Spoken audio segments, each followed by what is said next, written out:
Welcome to the Tokyo Metropolitan Gymnasium here in central Tokyo for table tennis action at the 2020 Paralympic Games. It's a pleasure to be with you as we move into men's teams competition here at Tokyo 2020. As we swing inside the stadium, and here is the schedule for today's matches.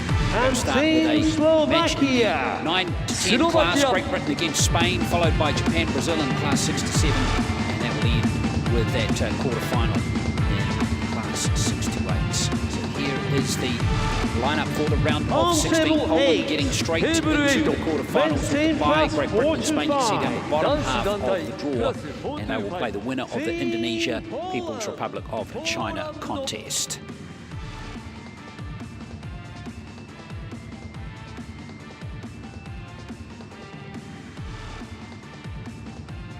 So this is a men's teams round of 16 in the class 9 to 10.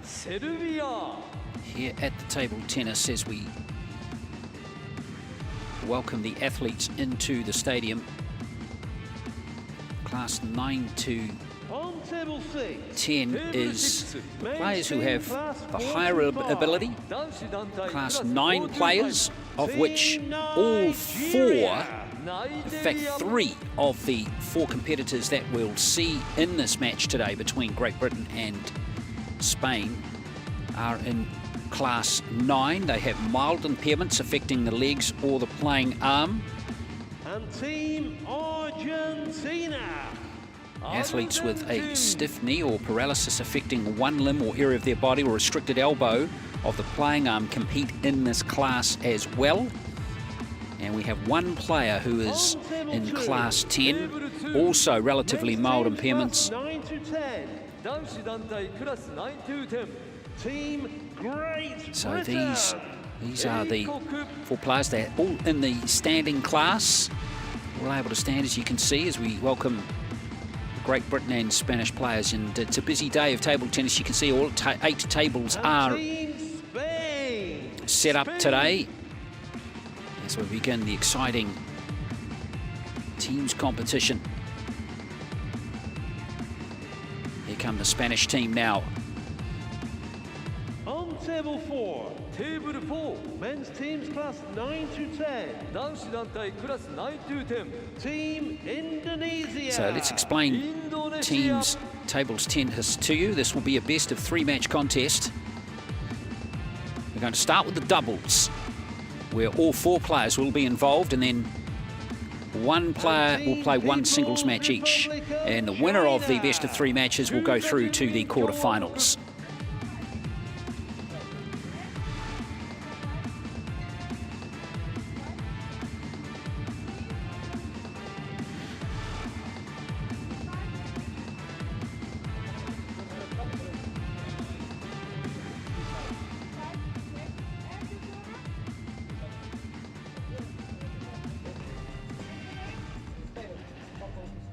So for this first session this morning, let's introduce you to our umpires. So the Spanish and British players just going through their last of the preparations before we get started. And we're going to have Josh Stacey and Ashley Facey Thompson up against Juan Perez Gonzalez and Jose Manuel Ruiz Reyes of Spain. So all 4 players involved in the doubles. The rules are exactly the same. The scoring system is exactly the same. Each match will be played over a best of 5 game encounter. From Brazil, Maria Ferreira. On table 5. From France, Frederic Pouchard. Here's Perez Gonzalez and Ruiz Reyes, 2 very experienced players who are going to be representing Spain in this match. Both officials are from Japan. And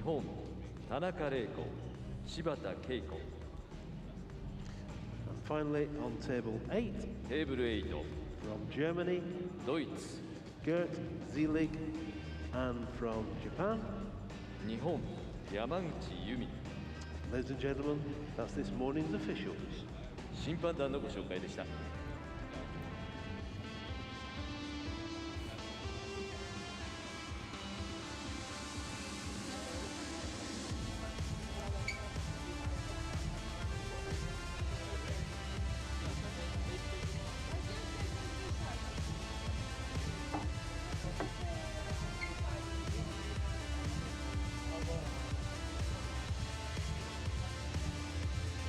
So final preparations for both combinations now, before we get underway in this round of 16 teams event. Starting with the doubles. Always an exciting format, teams table tennis. We could get a maximum of 3 matches in this overall round of 16 tie. Getting set for a 2-minute warm-up now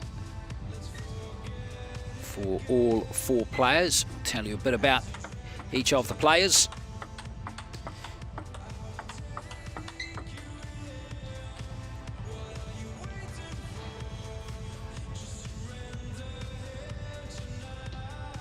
So here is the Spanish combination.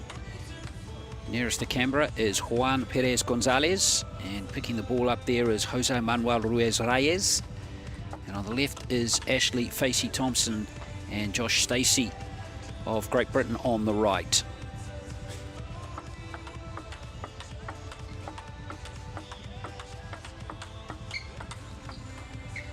So Perez Gonzalez here is 52 years of age, world ranking of 8 at the moment in this class, has been as high as 3, that was back in May 2019, a former able-bodied player, competing in the 1987 World Championships in New Delhi.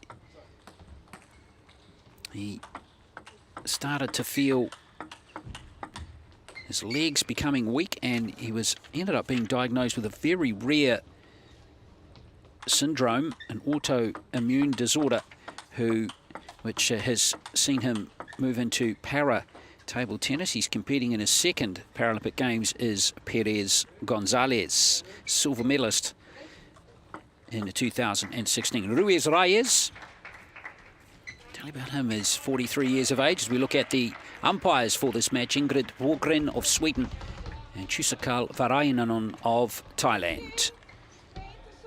So here we go.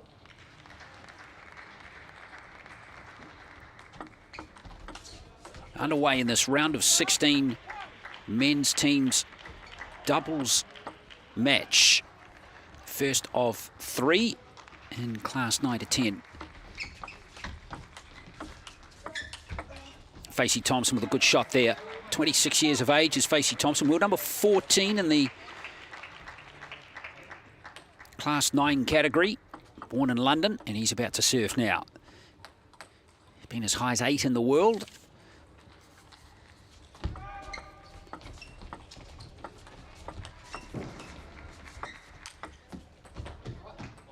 Spain win that point, get on the board here. And Facey Thompson here was unable to get out of his group in the men's singles competition. Tell you about Josh Stacey, who's the other player for Great Britain. He's on the left of screen there. He's 21 years of age, world ranking of 13 at the moment.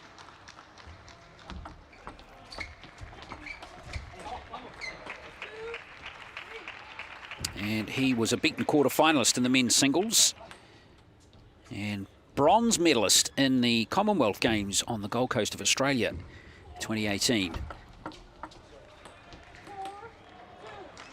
Great Britain take a 4-2 lead in this first game. Let's have a look at the Spanish players here as we get to see Stacey serve for the next point.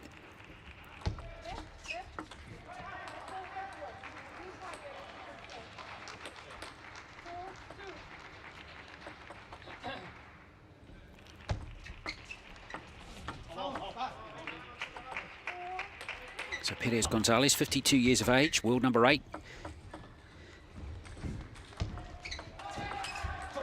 Just long with that shot was Facey Thompson. His partner, Ruiz Reyes, 43 years of age, a former world number 1 in the class 10 category.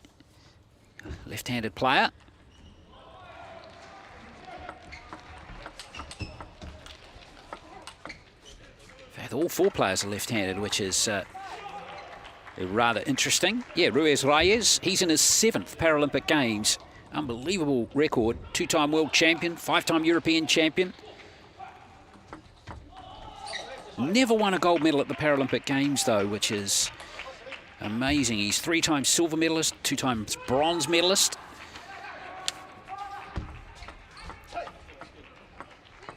but wonderful to see him still competing as Great Britain come back to 5-all. 6-5 now, they take the lead. Good serve from Facey Thompson.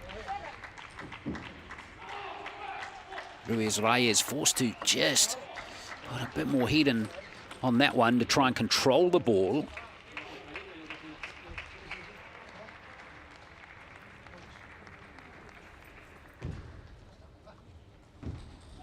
So Great Britain have led from the start in this one.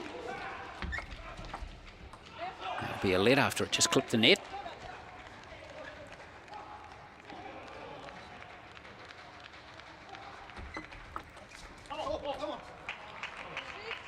Stacey just overcooking that one a touch. Stacey's impairment has cerebral palsy.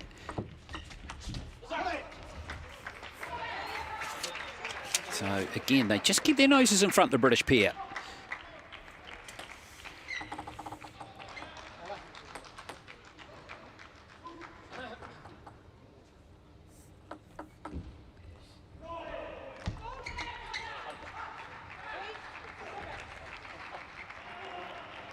Our service error there has Spain back to within one.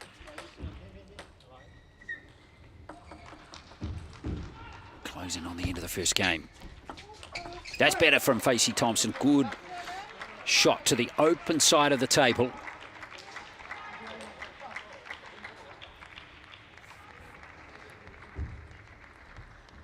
So Stacey and Facey Thompson restore their 2-point lead.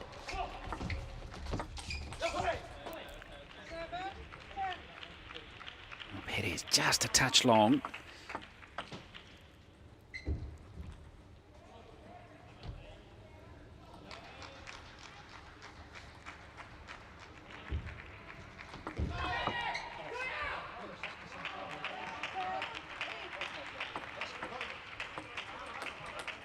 So Perez and Gonzalez just staying in there in this first game of this match.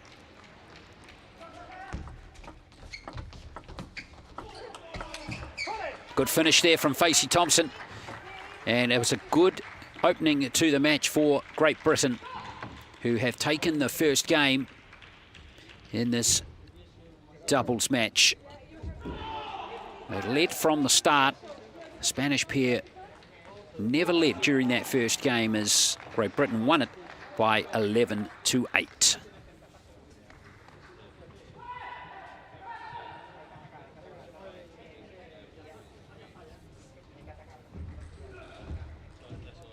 Well, Stacey from Cardiff in Wales.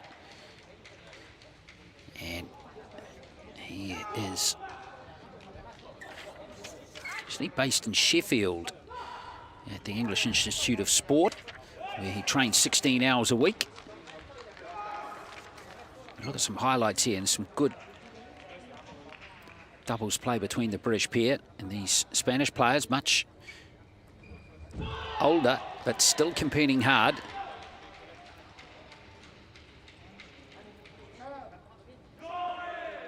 Perez Gonzalez, for instance, here, the 52-year-old, is,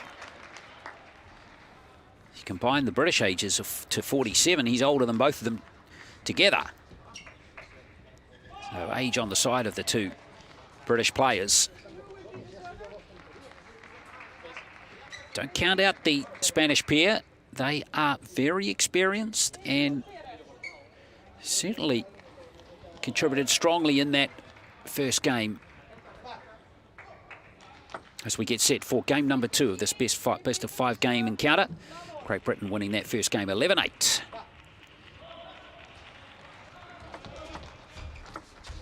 Yes, lovely shot from Stacey.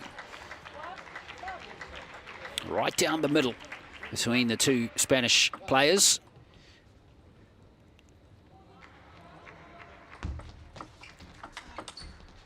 Oh, good backhand across court from Stacey that time. Nice pace on the ball.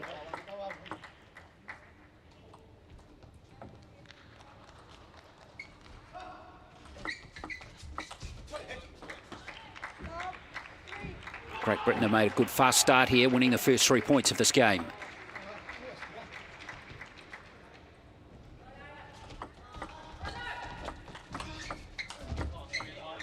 Good shot from Perez Gonzalez, dipping below the table. And when the ball dips below the table, it's always harder to get any purchase. So the next shot's always going to be a defensive one.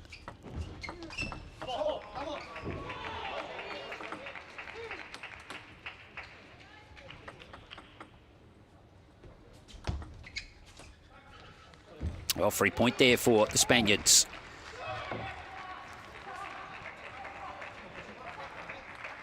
So Perez Gonzalez, he raised that 3-point deficit.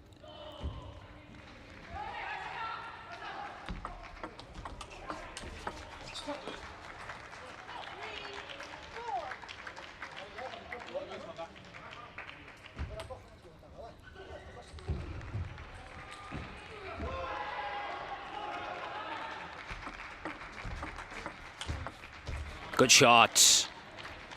That was beautifully positioned from Stacey. And he had a nice spin on the ball, which was always curving away from the racket of Ruiz Reyes. And again, he's opening up the court nicely there, Facey Thompson, for his teammate to put away the winner. It's 3 consecutive points now to Stacey and Facey Thompson. Make that 4.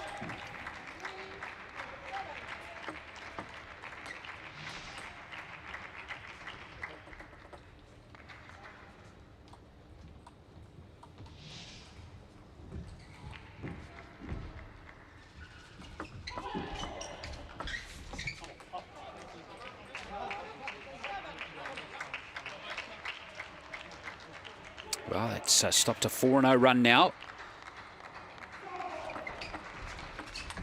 Yeah, set up nicely there. And an easy put away for Ruiz Reyes. Just popped up a bit high and an easy, nice attacking opportunity for Reyes, or for Ruiz Reyes to put that one away.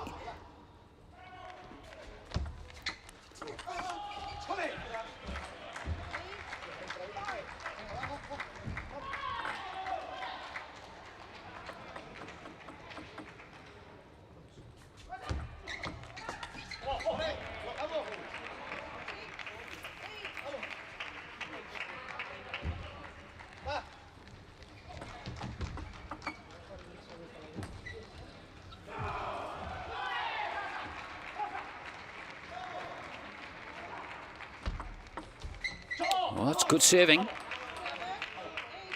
So 3 points in a row now. 8-4 becomes 8-7.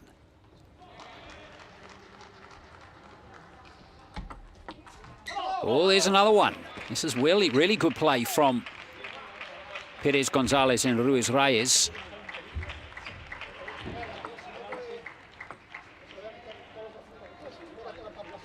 And they're on a 4-0 run at the moment, the Spaniards.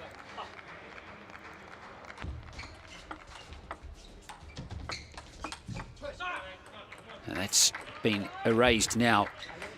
It's Great Britain, who have never been behind in this match so far. And they restore that 2-point lead and now go to game point. Stacey and Facey Thompson winning that first game 11-8. Leading all the way through it, and here they are again.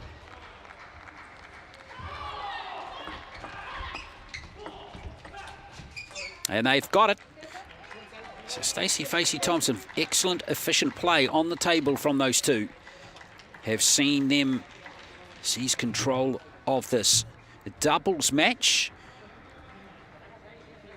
in the men's teams competition over Spain's Juan Perez Gonzalez and Jose Manuel Ruiz Reyes. They've won that second game 11-8.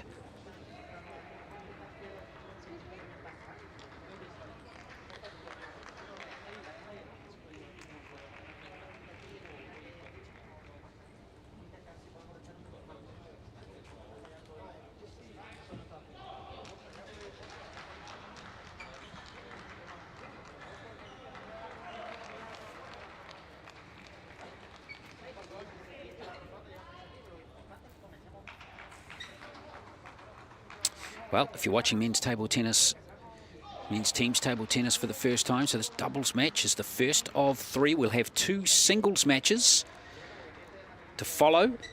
Stacey's going to play Perez Gonzalez, and then Facey Thompson will be back on the table to play Ruiz Reyes if required. Winner of this match will go through to the quarterfinals. All 4 players were involved in the singles competition. Perez Gonzalez and Ruiz Reyes couldn't get out of their groups. And the most successful of the 4 players on the table was Josh Stacey, who made it to the quarterfinals before being beaten in Class 9. So here we go. It's the 3rd game. Great Britain leading 2 games to love. Good serve from Ruiz Reyes. For the first time, it's the Spanish pair that lead in the game. Nice one from Stacey there, just cutting it right down and towards the table. Not much bounce on that one at all. Hard to get the racket under it.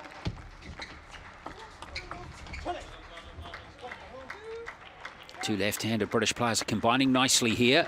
Nice and energetic play.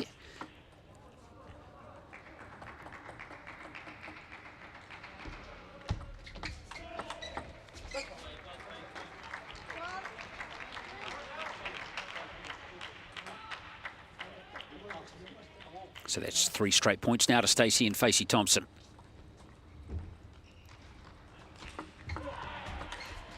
Make that 4. Again, Ruiz Reyes going long. And they're having a timeout here, the Spanish pair, to talk things over.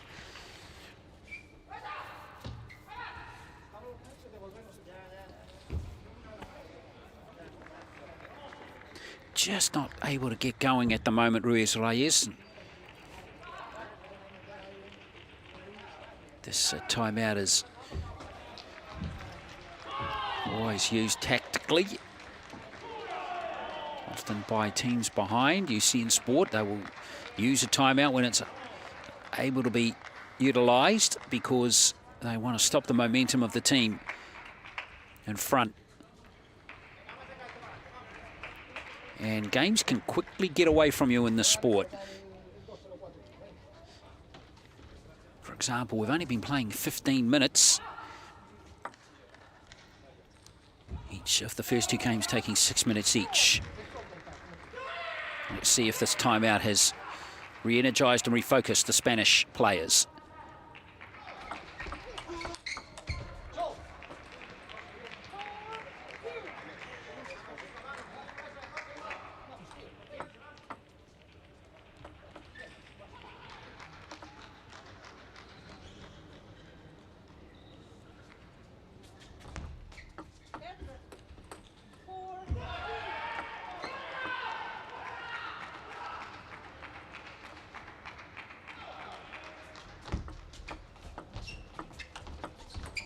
Oh, yes. Perez Gonzalez, nice angle on that one. Wasn't powerfully hit, but it was good enough. And that one was good snap on it from Ruiz Reyes.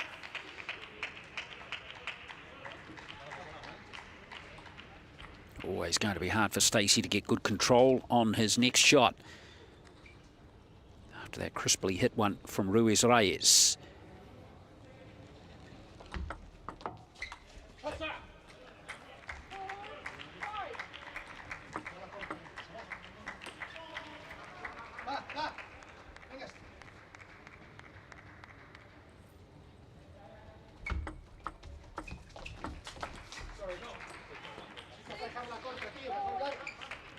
Oh, Facey Thompson again, finishing off this one nicely with that backhand there, powerfully hit.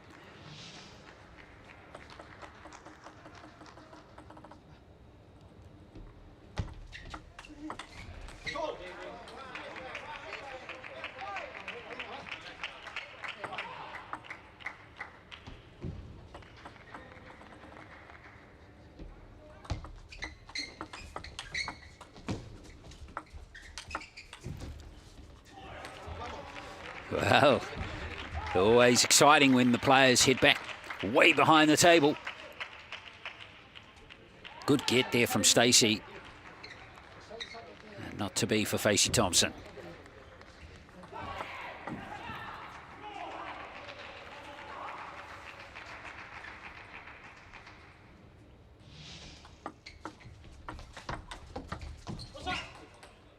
Well, great get from Stacey during that rally. Wide out on his forehand side. No wonder he's smiling. Almost a bonus point there for him.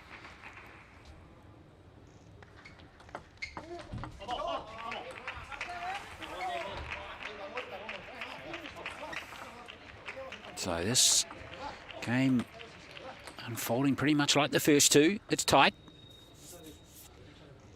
Great Britain very professional down the stretch of the first two games. Can that trend continue in game three?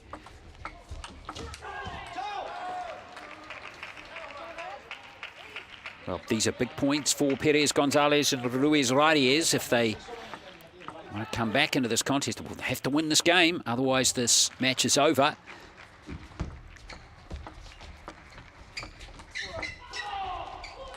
Oh, just long.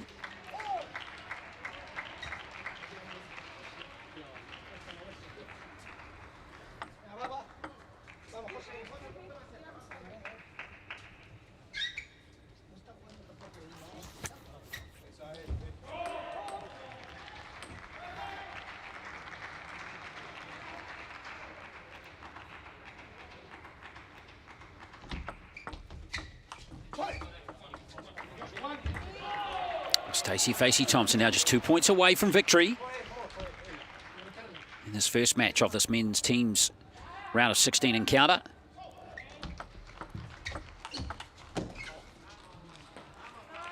Well, Perez, Gonzalez, Ruiz, Reyes lock it up in the race to 11. They will fight to the end, these two. Very experienced players.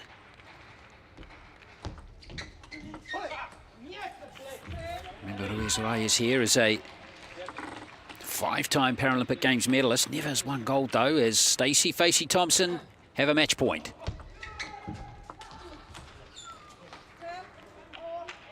Save the match point to Perez, Gonzalez, Ruiz Reyes. So, we're going to extra points here.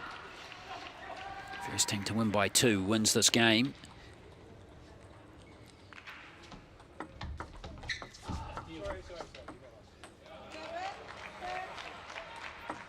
Well, but fortunate there for Facey Thompson, but it brings up a second match point.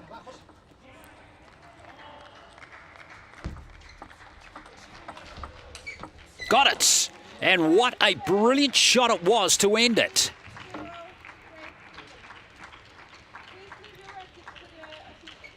How good was that forehand down the side of the table from Facey Thompson? This is going to look good on the replay. That one there, he absolutely nailed it.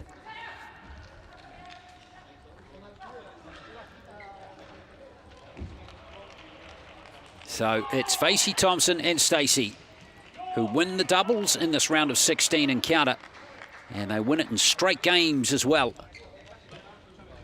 They win it 11-8, 11-8, 12-10.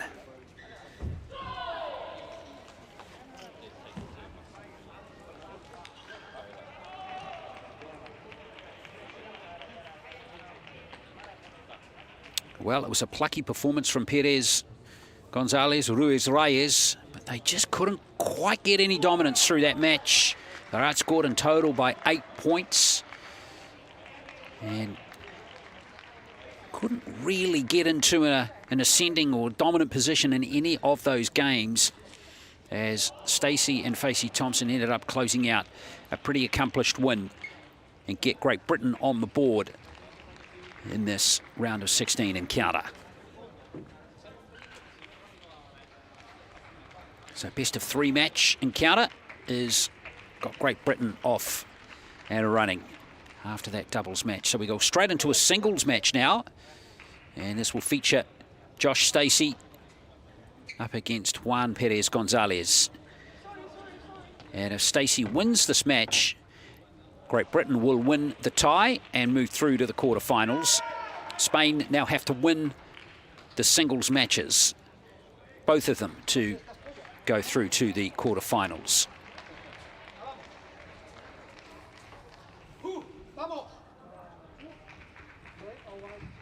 So Mr. Chusakul Varayanon of Thailand will now take over the head umpire's position, and Ingrid Berggren from Sweden will move to the other side of the table for this match.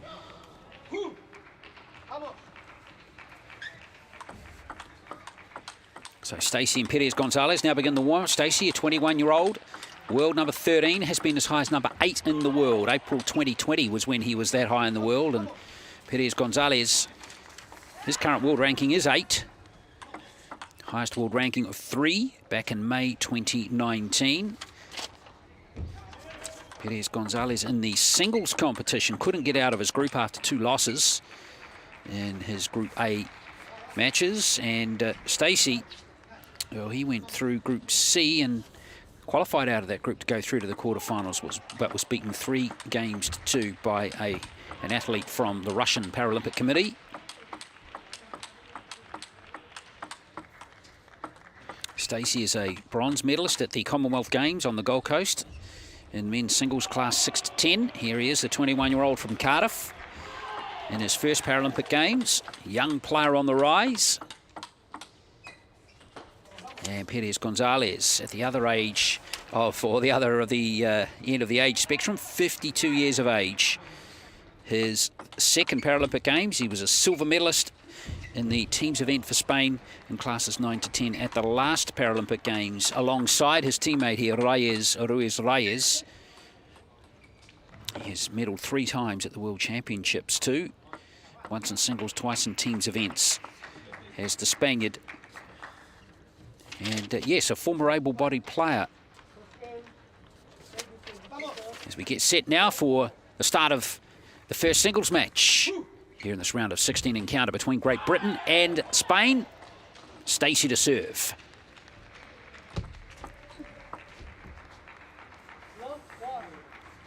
Well, it's just clipped the edge of the table. Perez Gonzalez gets the first point.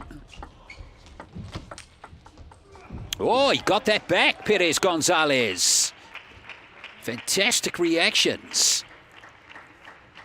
And that completely startled Stacey.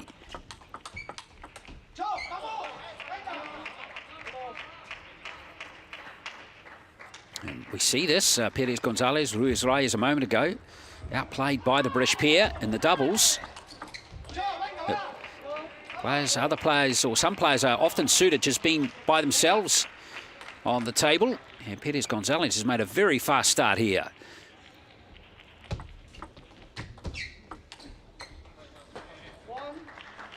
Interesting to see Stacey take the heat off the ball in that rally for a bit more spin. Pay dividends.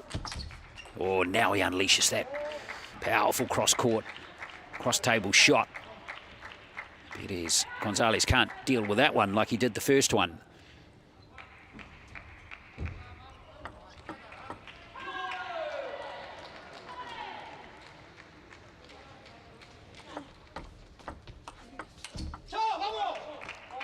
Stacey has cerebral palsy, and Perez Gonzalez, I touched on 1987 World Championships. He was competing in it as an able-bodied player. And then he felt his legs suddenly become weak and ended up being diagnosed with a rare autoimmune disorder. He runs a table tennis school for children in Spain. Loves the sport, and it's magnificent to see him still competing.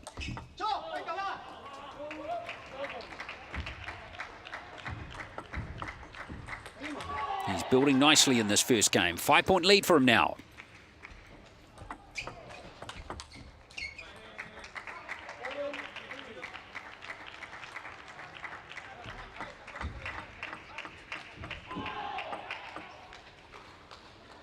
Perez Gonzalez actually hasn't lost a point on his serve at the moment. And there's another one. He's won all 5 of them. that he's had. It is very impressive.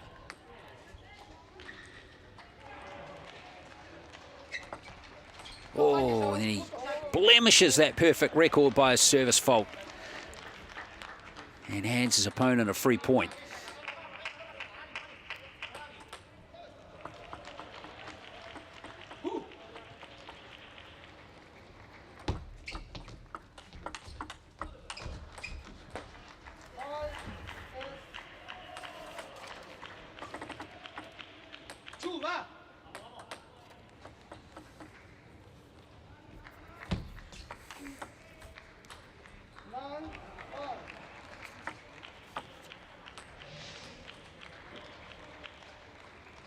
Just clipping the edge of the table. And now Perez Gonzalez looking strong in this first game. He's on game point.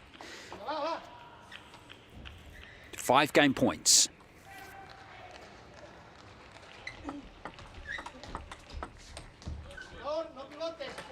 Couldn't quite time that one.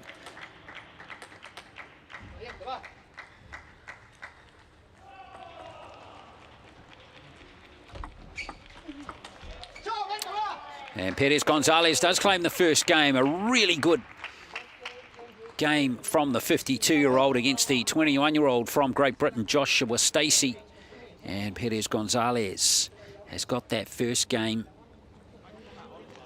by 11-6. He only dropped 2 points on his own serve, and one of them, of course, was that fault. So a very good game from the Spaniard, and that will give the Spanish camp a lot of heart after losing the doubles in straight games. 11-6 the score.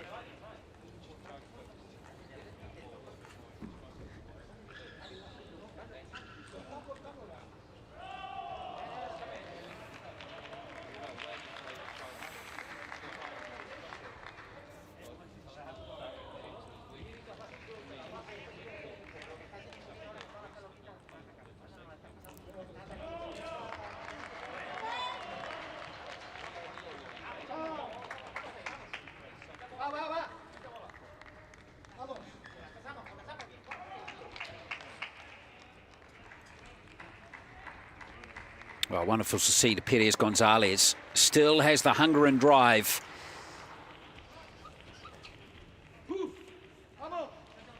Of a youngster. He's 52 years old and he's still in there competing and wanting to win, which is marvellous to see. So here we go, second game in this first singles match. Oh, great spin on that shot from Stacey.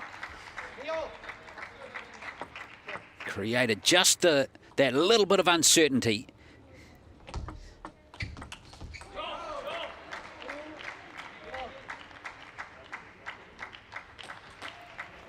You can get all sorts of spin on the ball on the table tennis table, those bats.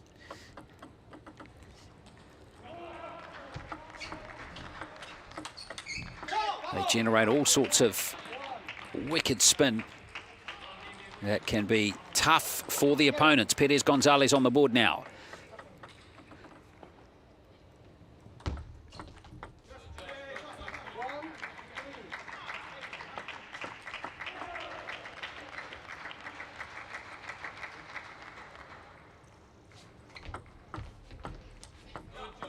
Good shot from Stacey.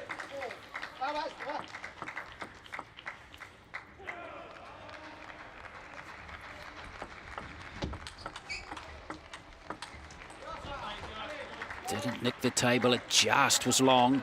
So Stacey now in the front running position early in this second game.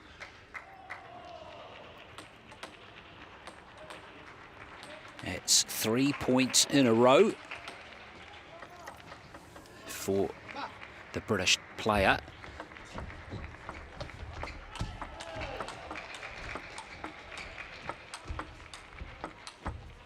Oh, good play from Perez Gonzalez. Used the full width of the table there. Kept his opponent on the backhand side, and then that shot there finished it off to the forehand.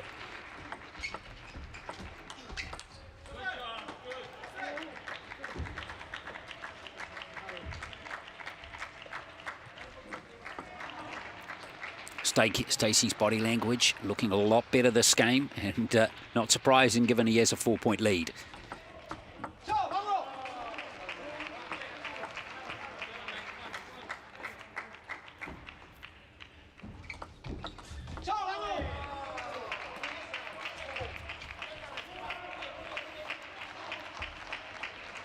Well, he's jumping around like a 20-year-old, isn't he?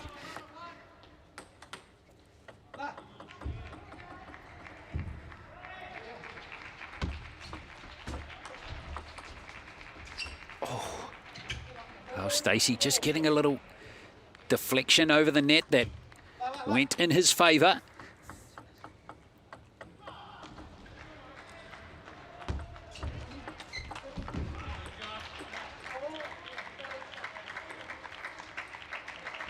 Well, it's back out to a 4-point margin now. This equals the biggest lead that Stacey had earlier in the game.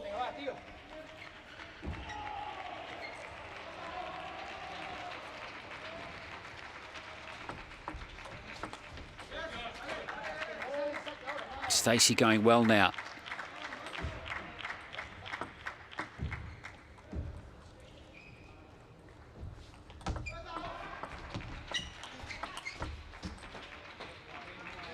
Nice angled forehand across the table from Perez Gonzalez.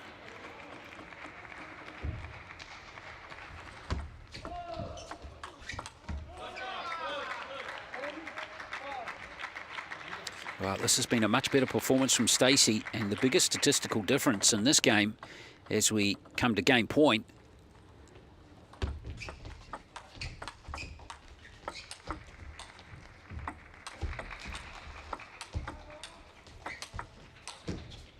Oh, just long. Great rally from both players. Oh, Perez Gonzalez saves the game point. He was taken to the brink, though. Still game point for the British player. And he's got it. So Stacey strikes back after dropping their first game and has turned the tables. And is much happier with life after that against the wily Spanish veteran, Perez Gonzalez. And we're back on level terms in this first of the singles matches. It is Stacey winning that second game by 11-6.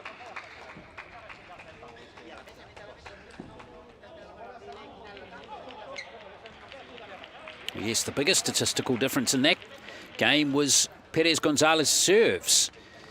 He won 6 of his 8, or 6 points from 8 serves in the first game. And remember, one of those 2 was a service fault. But he could only win 3 of 9 in the second game. And this player here, Stacey, was able to get much more dominance on his opponent's serve. But there are some good rallies between the two in that second game. So this one's nicely poised at 1 game apiece. If you've just tuned in, this is men's teams table tennis action. This is the first of the singles matches. Earlier, we saw Stacey and Facey Thompson from Great Britain win the doubles 3-0. So if Stacey wins this match here, the tie is over. And it'll be Great Britain through to the quarterfinals.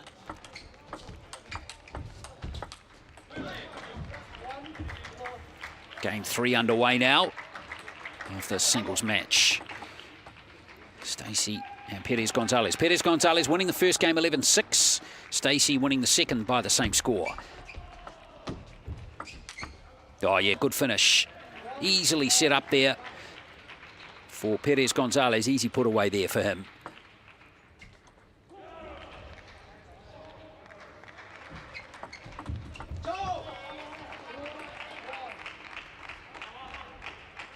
Well, the trend for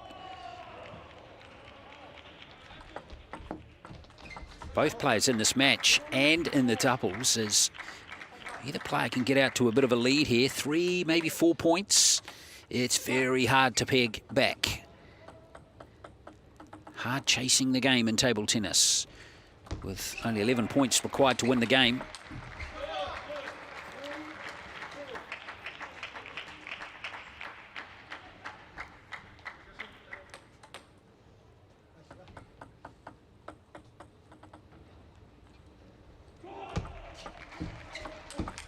Oh, brilliant! Perez Gonzalez. How good were these reactions? That one there was absolutely brilliant. It was fantastic from Perez Gonzalez. Oh, he knows it too.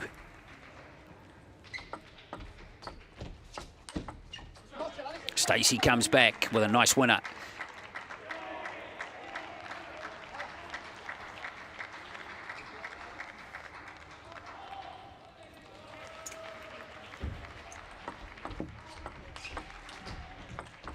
Yeah, beautifully played again. Perez Gonzalez not waiting around that time, jumping on that one. Two very good rallies from him in this game.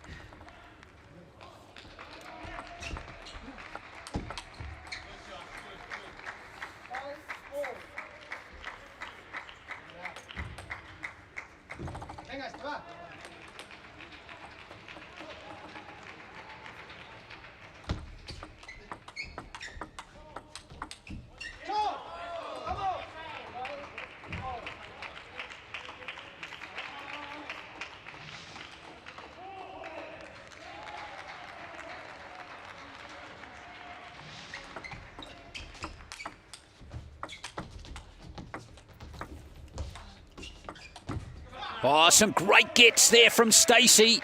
Perez Gonzalez. That had his name all over that point.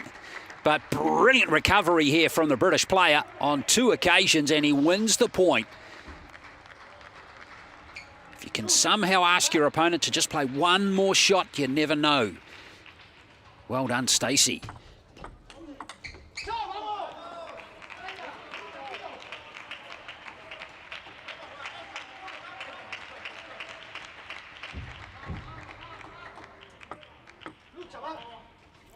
Good game of table tennis unfolding in between these two now.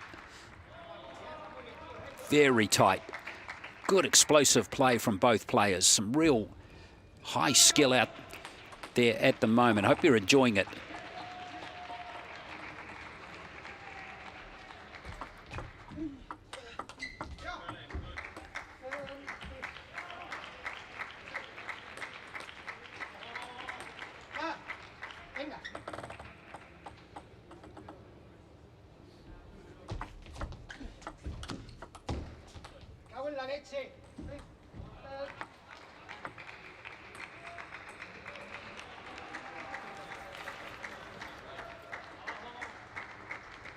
Well, this has been very close all the way through this one.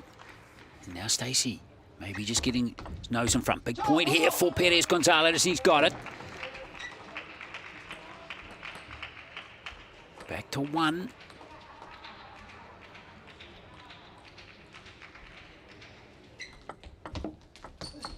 Yes, and Perez Gonzalez now wins his second point in a row. Lovely little backhand, and locks the scores up again.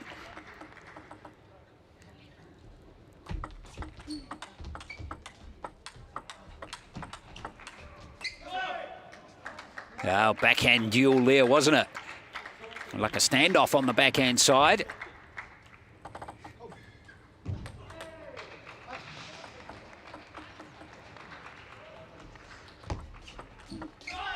Oh, Stacey wins the vital 18th point. And the British camp are happy. Well, it was 8-all, and now we have 2 game points for Stacey. Perez Gonzalez has got a mountain to climb now in this third game. All important third game too in this singles match, which has been highly entertaining.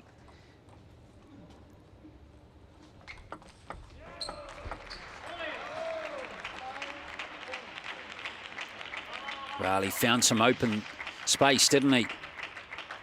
What a wonderful shot. Had all sorts of spin on it again. Still game point, though. Oh, he saved both of them.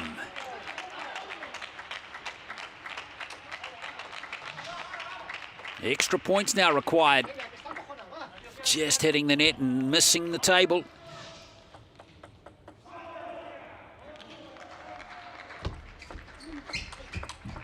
Oh, brilliant recovery from Stacey. That penultimate shot of Perez Gonzalez hit the line right on the end of the table, but Stacey got plenty on it. So he gets a third game point now in this third game.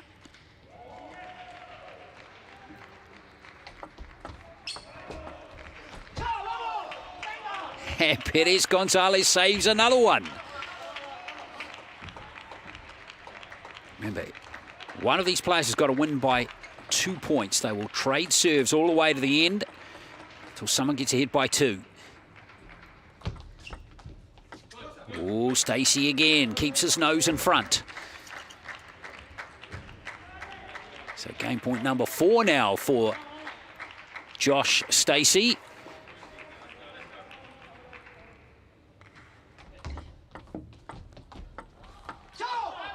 And on we go. Well, 1 game all. This is turning out to be an epic third game. Stacey's had 4 game points. Perez Gonzalez none so far. Oh,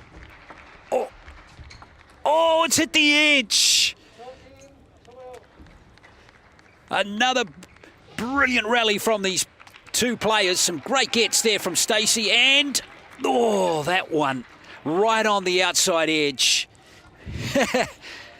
It's a game point for now Perez Gonzalez. He's got it. How about that for fight? Never giving up. Some great courage in that game from the 52-year-old Perez Gonzalez. Some brilliant table tennis mixed in with some luck in there as well. But he wins that third game in spectacular fashion. And boy's got a spring in his step now, hasn't he?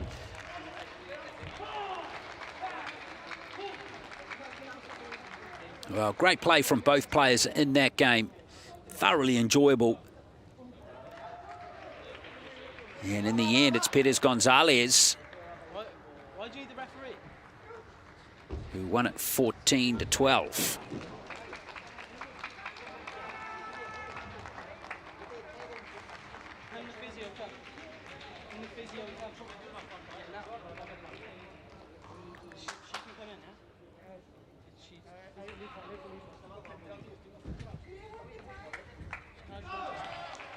Now, looks like Stacey might have a problem.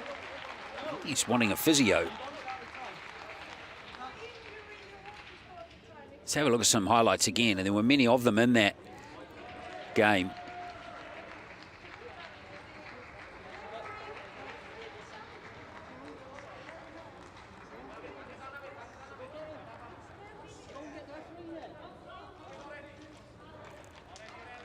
Some brilliant play at the end there from Perez Gonzalez, but Stacey will end that game thinking it got away from him.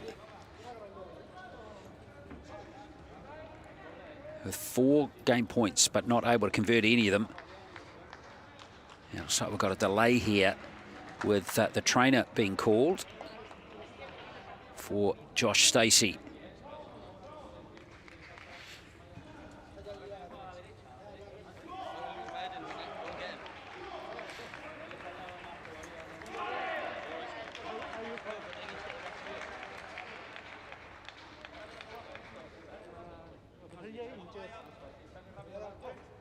We're entitled to an injury timeout.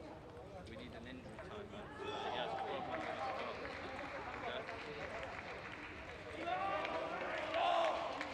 Starting now, yeah? From now.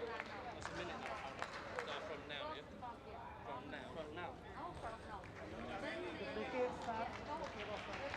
But and then our physio's trying to come, but they say no. So can you? But he starts before you come.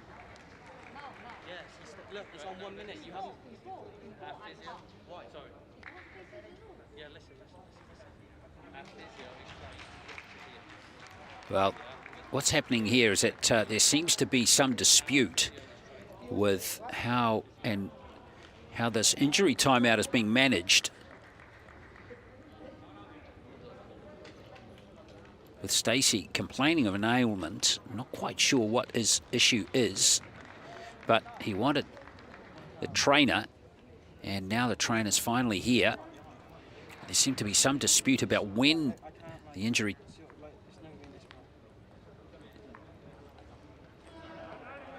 timeout was going to start. It's more just as soon as I don't think so, but I don't know it sometimes. Oh yeah.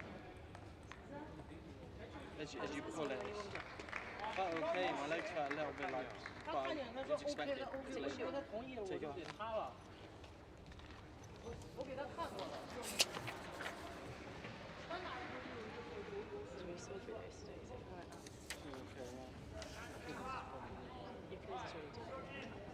Stacey got a problem with that right ankle, it seems. Been playing table tennis for 12 years. He's only 21. 9 years rather, and diagnosed with cerebral palsy in 2017.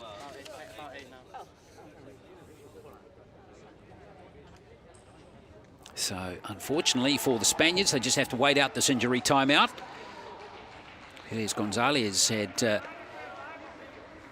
built up some great momentum with that wonderful 14-12 win in that third game. He won the last 3 points in a row to win it. It was really exciting play from both players in it. So while we have this delay, we can recap for you the match so far. Stacey Facey Thompson for Great Britain winning the doubles by 3 games to love over Perez Gonzalez Ruiz Reyes. Currently 2-1 in Perez Gonzalez's favour.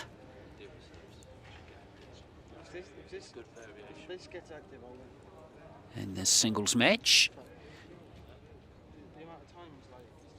So if Perez Gonzalez goes on to win it, we'll go to a deciding singles match between Facey Thompson and Ruiz Reyes. If Stacey can find a way back to win this 3-2, win the last 2 games of this match, then the tie will be over and Great Britain will move through to the quarterfinals. This is men's teams table tennis, class 9 and 10 combined.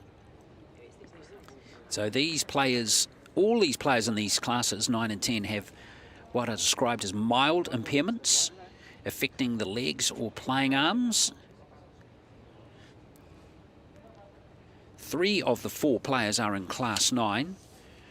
That's Facey Thompson, Stacey and Perez Gonzalez, while Ruiz Reyes is in class 10.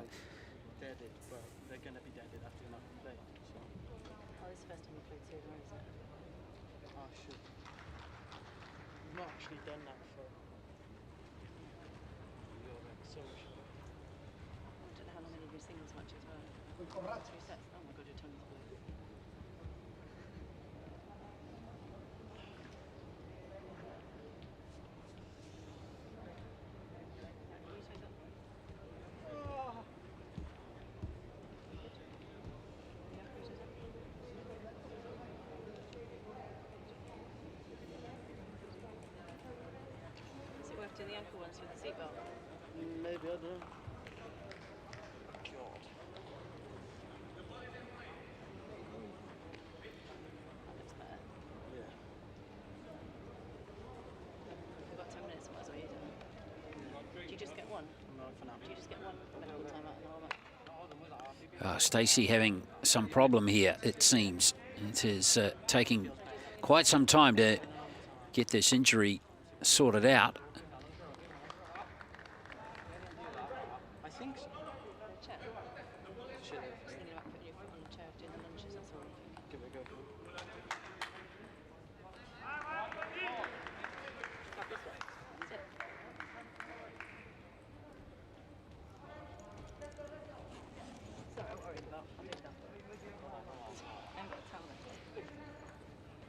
Chuck me my towel.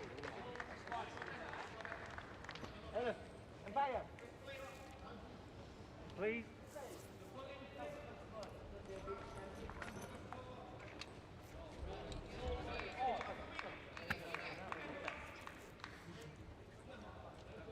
Perez Gonzalez just continuing to stay warm.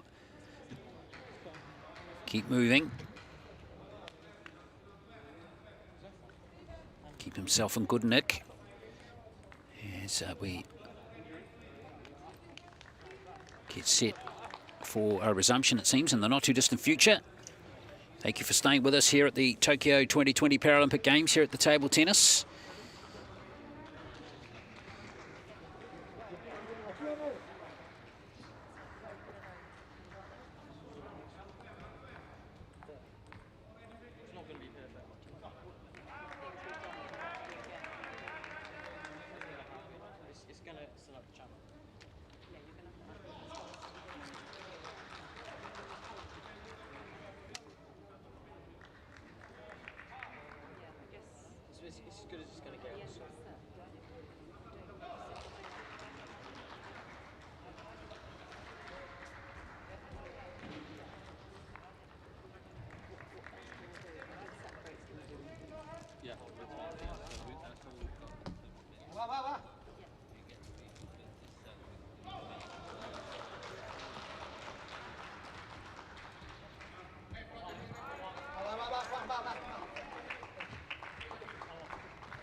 So Josh Stacey almost ready to go. Men's table tennis action in the teams competition between Great Britain and Spain. We are in the middle of the first men's singles match between Josh Stacey and Juan Perez Gonzalez. Perez Gonzalez taking that third game 14-12, saving 4 game points in the process. We get set for game number 4.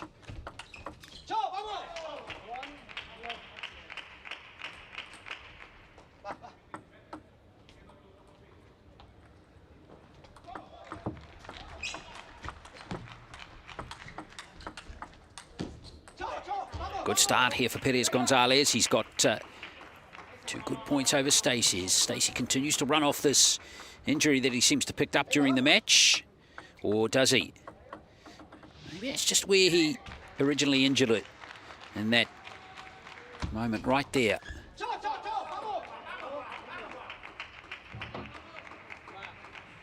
What a fast start for Perez Gonzalez. He's built real momentum. He won the last 3 points of the previous game in a row, and now he's won the first 3 of this game. So 6 points in a row to the Spanish player.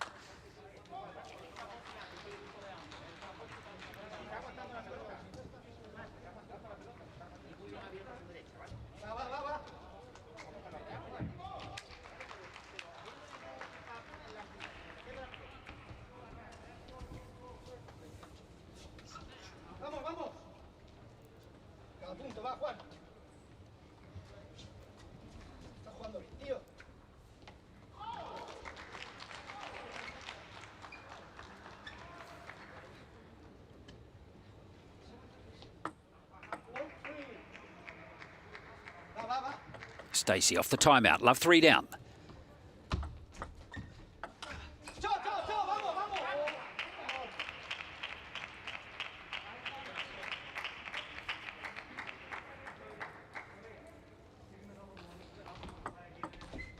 Oh, this is Perez Gonzalez really seizing control of the match now.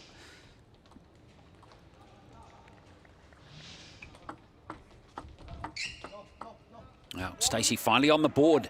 That stops a run of 8 points in a row for Perez Gonzalez. Remember those 3 to end the previous game and the first 5 of this one. It'll be hard for Stacey to come back now.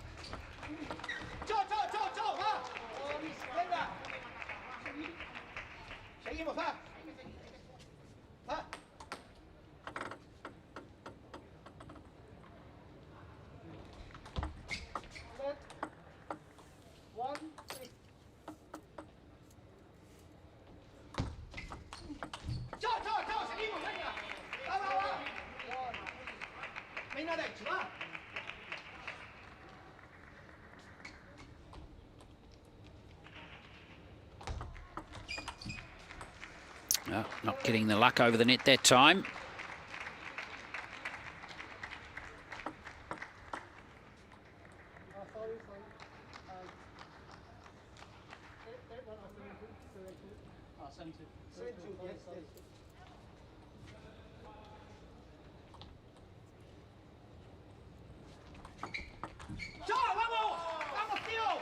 Well, everything going right at the moment for the Spaniard, who restores the 6-point lead.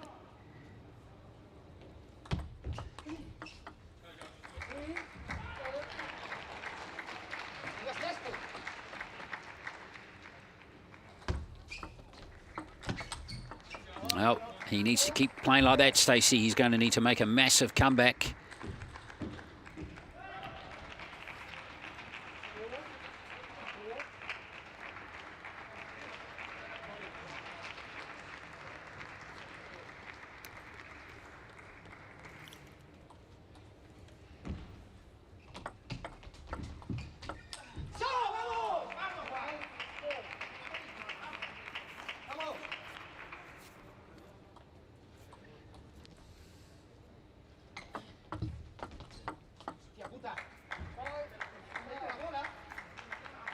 Oh, Stacey hanging tough. He's still got a mountain to climb, though.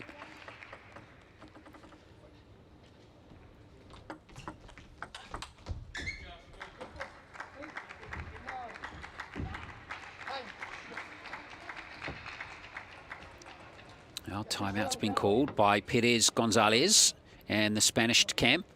Just sensing a little comeback here. The lead was as high as 6 earlier on in this game. It's been halved by Stacey. Maybe he's running off the effects of that ankle injury that he picked up. Perez Gonzalez looking to hit that reset button with his coach.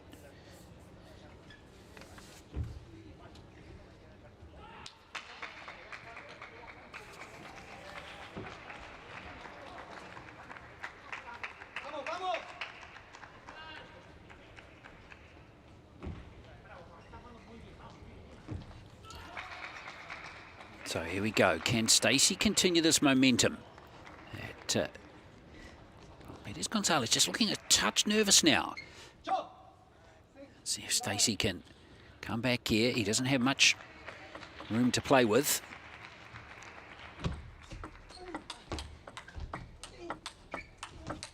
Great rally and a wonderful winner hit by Stacey. Good aggressive play from both players, and Stacey winning it with that shot there. Really nice. The lead is back to 2 now. Another twist to this match.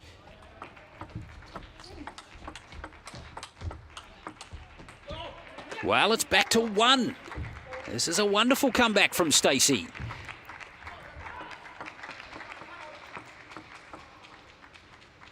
He's won 4 points in a row now.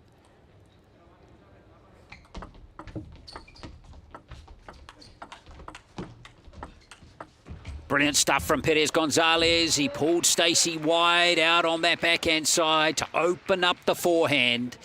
And he made no mistake. Yes, it hit the edge of the table, but it was brilliantly constructed, that point by Perez Gonzalez. Brings up a match point for him.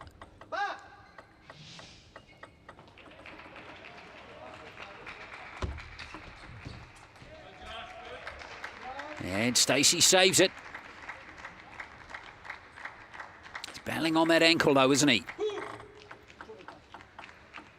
Match point number 2 here for Perez Gonzalez. Oh, Stacey's done it again.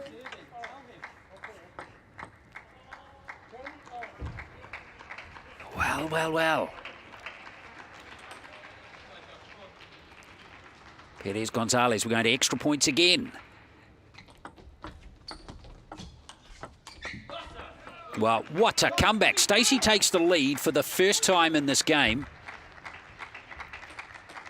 and brings up a game point now for him. Remember, he was trailing by 6 in this game. Oh, he's got it. Josh Stacey has done it. A remarkable comeback from him. And we are going to a deciding game in this singles match. Stacey, 12-10. Brilliant effort from him. And now, has this match been completely flipped on its head again?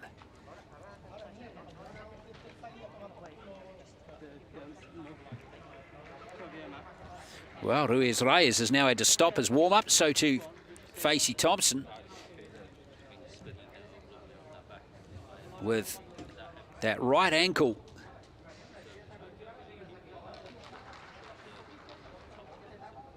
Continuing to hamper Stacey, but he found a way to win that game.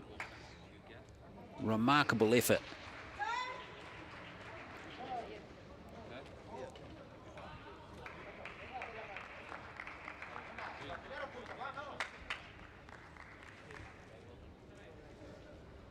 Oh, that's one of the rallies of the match so far.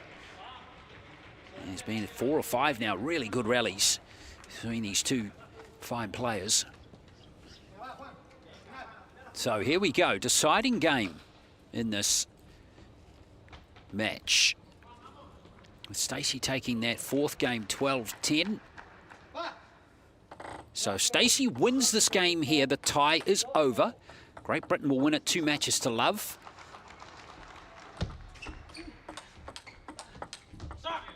Perez Gonzalez needs to win this game here to send this tie to a deciding singles match.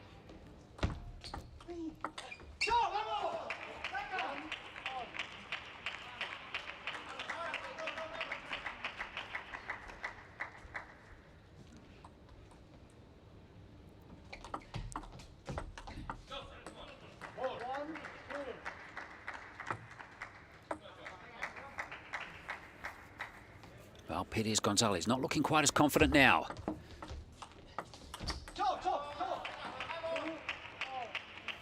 But table tennis is one of those sports where you just combine several brilliant shots together and you can really get your tail up.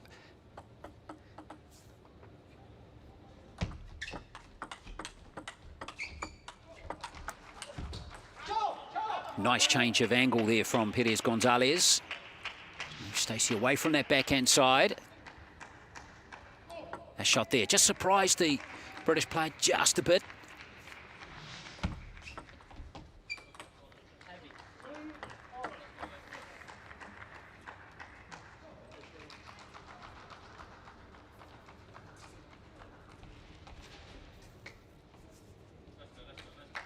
Well, couldn't be tighter, could it? 2 games, all 3 points, all in this deciding game.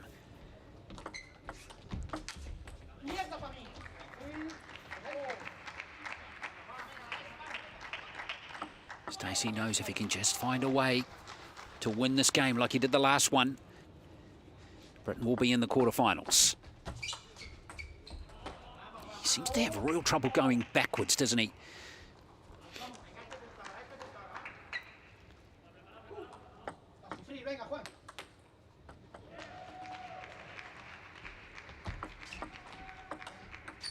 Oh, it's clipped the edge of the table.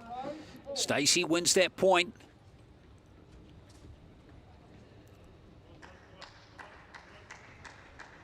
It's one of those things, isn't it? You take all the luck you can in table tennis, especially in a tight match like this. So the players change ends now.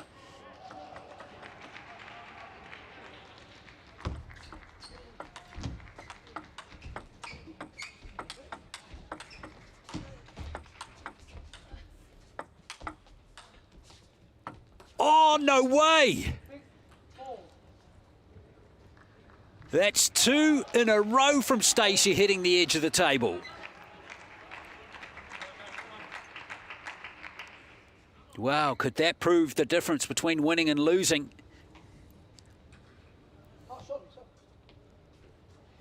Well, Perez Gonzalez benefited from a couple of edges earlier in the match. Now Stacey.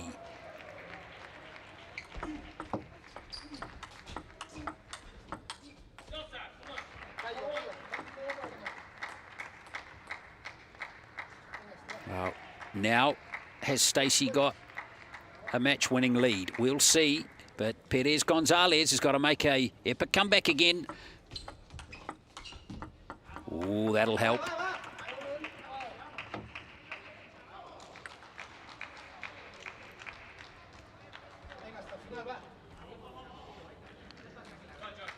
Well, so far in this game, Stacey's won 3 in a row. That helped him to get up to 7-5 or to 4, but Perez Gonzalez comes back. Well, every point being cherished now by both camps. Stacey 3 points away from getting Great Britain into the quarterfinals, and now he's only 2 away.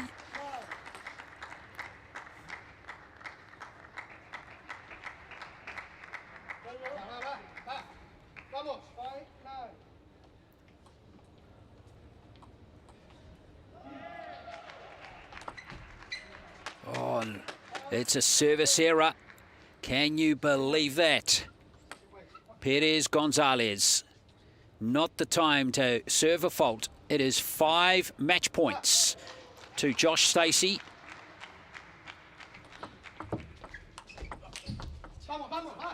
Now it's 4.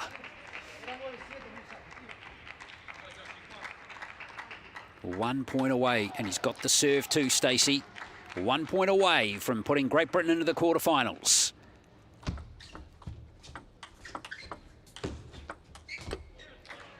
And he's got it.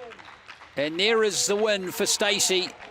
Really courageous, gutsy win for him on that injured ankle.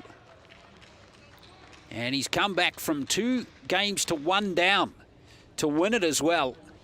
And he should take a lot of heart out of that one. Josh Stacey. Perez Gonzalez was really good in that match, but not quite good enough. And Stacey absolutely delighted with that win. So too Facey Thompson, his doubles partner.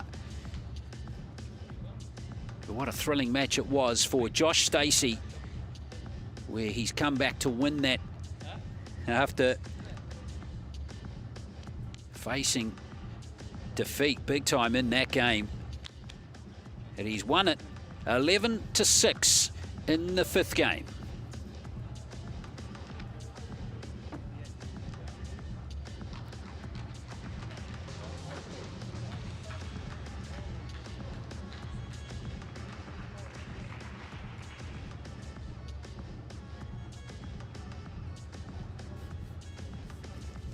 Well, that look says it all for Perez Gonzalez. Probably reflecting on a match that could have easily been his. Stacey out pointing him by 5 points in the end. Slightly better on serve, slightly better on points lost on serve as well. But a long match, this one. It went for 46 minutes, not helped, of course, by that injury timeout, where Stacey had attention on that ankle. So Stacey wins it by 3 games to 2. And Great Britain will move through to the quarterfinals with a result of 2-0 over Spain, having earlier won the doubles by 3 games to love.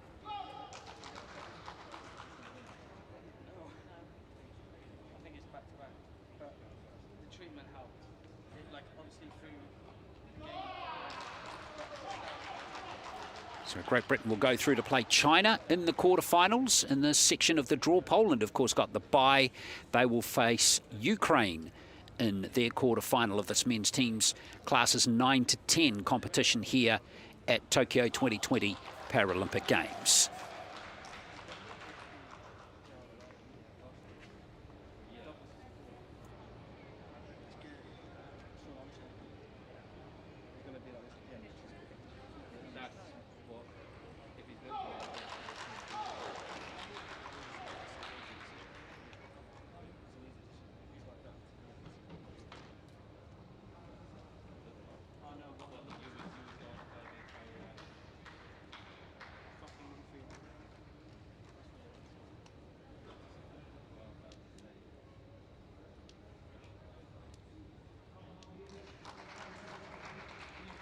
Will stay with us here at Tokyo 2020. We'll have our next batch very shortly.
Well, congratulations to Great Britain, who beat Spain in that men's 9-10 classification round of 16 match by 2 matches to love. Stay with us. We have another match starting shortly, and this one will be in the 6-7 men's teams competition, and it will feature Japan and Brazil, and that is starting shortly.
Pour les drapeaux,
So, ladies and gentlemen, you'll see the athletes making their way out right now, and so let's tell you which teams are on which tables. On table 7.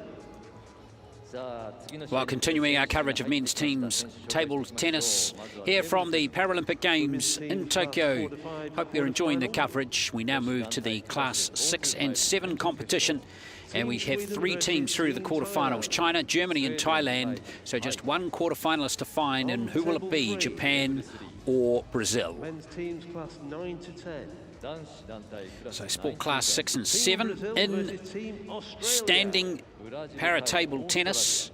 In class 6, players have impairments affecting both arms and legs. The sport class includes, for example, athletes with uncoordinated movements, involuntary movements or muscle tension which affects the legs and the playing arm. These impairments affect and impact the balance and the quality of strokes. Class 7, they have significant impairments of both legs or the playing arm, or impairments affecting the arms and legs moderately. For example, a player with an amputation of the playing arm above the elbow could compete in this sport class. So it's a combined class, and we have all 4 of the players in this match in class 7 competing. On table 6, women's teams class 4 to 5. We're not too far away from welcoming all 4 of the players onto Team Jordan versus Team Great Britain. table 6 here at the Tokyo Metropolitan Gymnasium, where we're in for a busy day of table tennis. You can see 8 tables are being set up for action today. Team Japan versus Team Brazil. And we're focusing on table 2, which will feature Japan and Brazil, and we'll have the start of that match for you very shortly. 11:30 start on table 1. Both umpires are from Japan. では審判もご紹介していきましょう。まずテーブル1は日本、東島正恵、藤本茂子。 Table 2. テーブル2、 From Hungary, ハンガリー、 Imre Benchik. And from the United States of America, アメリカ合衆国。 Esther The Elliott. men's table On tennis table 3. テーブル in the 3、 teams competition about to start between Japan and Brazil. And from Denmark, デンマーク。 Jens Gullberg.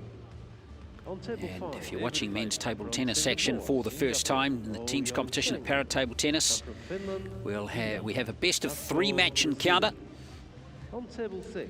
テーブル6、 From with the Venezuela, ベネズエラ。 contest beginning with the doubles, which will involve all 4 players, Belgium, and then we will have Michelle Hermans. singles matches after テ that, ーブル7、 From Malaysia, マレー and シア。 we Pari Khalili Marandi.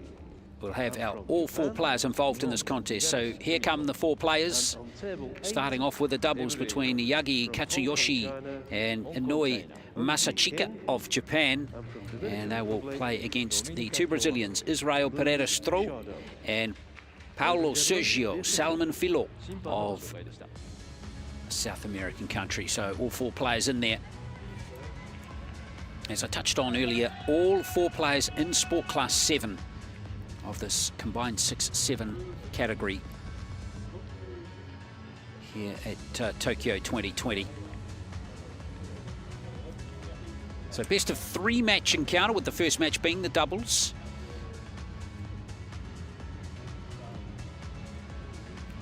So the team winning the doubles match will take a decisive advantage into the first singles. If that player can win that match too, then the match will be, well, the entire tie will be over, and the second singles match and the third match of the tie will not be played.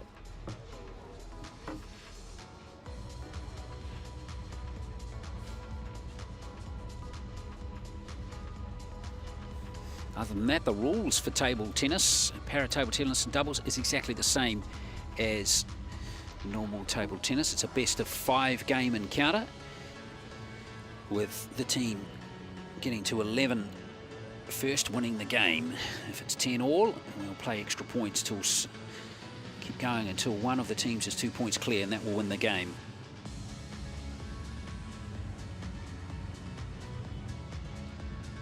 So all 4 athletes just going through their final preparations before we begin the 2-minute warm-up.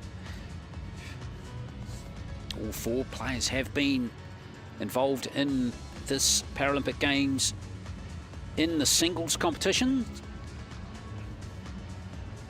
So they'll relish the opportunity to team up with a teammate for the team's competition.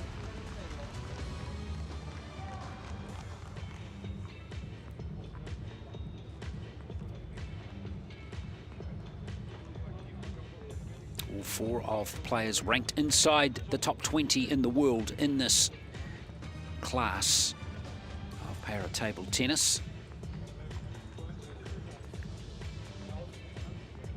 Yagi for Japan, world number 7. Inouye, world number 20. And Salman Filo is world number 12. And Pereira Stroh, world number 6. So quite evenly matched, all four of these players on the world rankings when you combine them. It'll be really interesting to see who prevails here in this doubles encounter.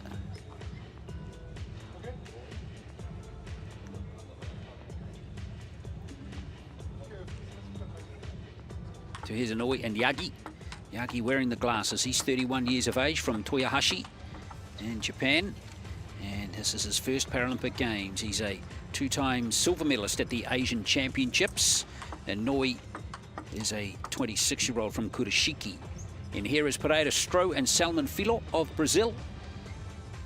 Salman Filo, a three-time representative now at the Paralympic Games for his country. Best performance, 9th. And the team's competition back at Rio and in London. And Pereira Stroh, he's competing at his second Paralympic Games alongside his teammates. So these two have played quite a bit together over the years. And the two umpires, Imre Benchik of Hungary and Esther Aliota of the United States. So Yagi getting to the round of 16 in the men's singles class 7 before being beaten by an Egyptian. And Inouye not able to get out of his group in the singles. Pereira Stroh, he got to the quarterfinals of the class 7 men's singles. Great effort from him before being beaten by a Chinese representative.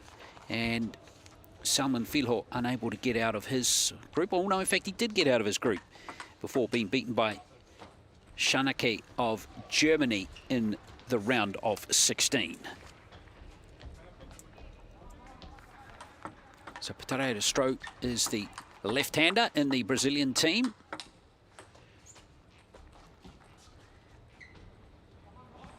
The taller of the two players. So all four players, good table tennis players. I touched on all four of them ranked inside the top 20 in this class of para table tennis. It's going to be an interesting clash between these lineups here.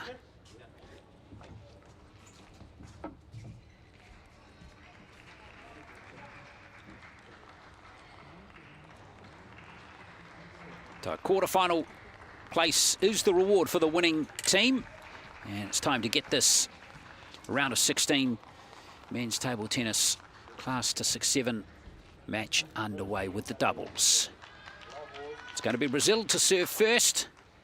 Pereira Stroh to get things underway.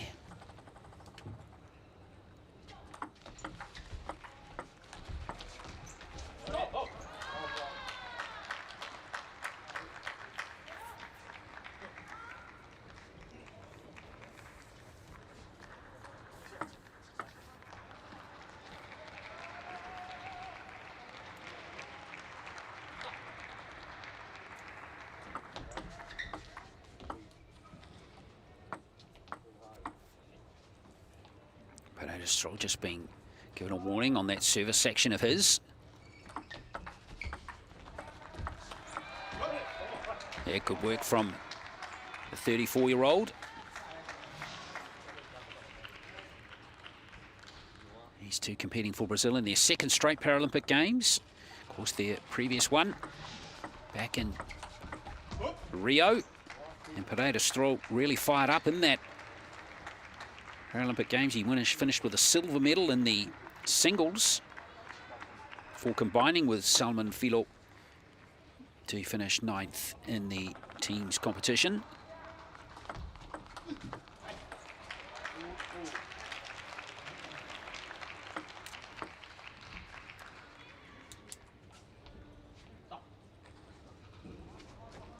It's going to be Salman Filho to serve.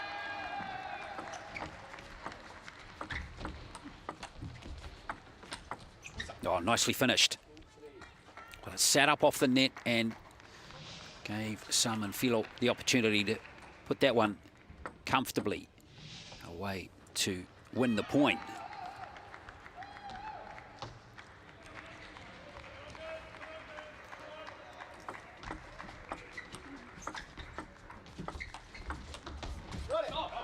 Nice play there from the Japanese combination, stretching their Brazilian opponents that time.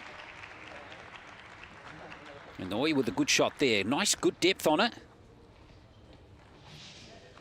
Forced the Brazilians back well behind the table. So a solid start from both teams.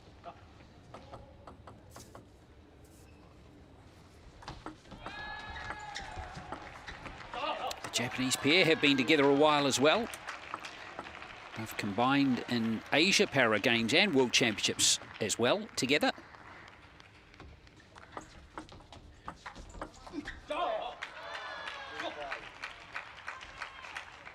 Bronze medalist at the 2017 World Championships in Slovakia, and bronze medalists in Jakarta at the Asian Para Games in 2018. So all four players have quite a bit of experience with each other for their respective countries.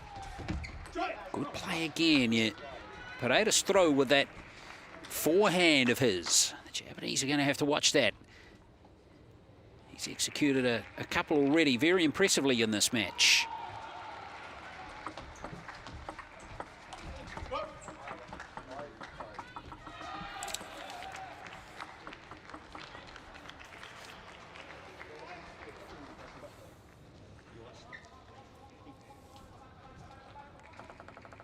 Inouye to serve.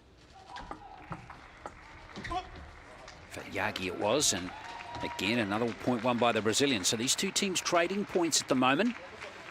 Japan have had a 2-point lead during this game. Brazilian pair won. It's their biggest lead so far, which they've equalled now. Oh, good serve from Yagi that time. A little more heat on that one. Surprising the Brazilians. Good change-up, good mixing up of the serve there by Yagi. Even if it didn't win the point, it would just get that mind ticking over in the Brazilians. We've got to watch for that quick serve from Yagi in the future.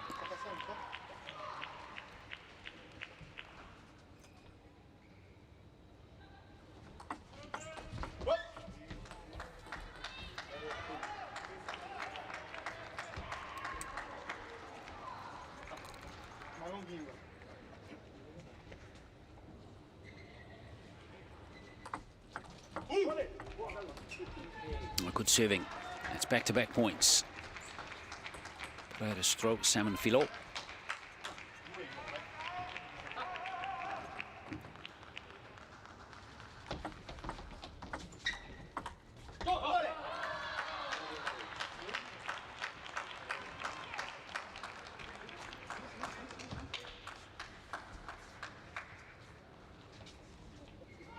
Well, this game is evenly more poised.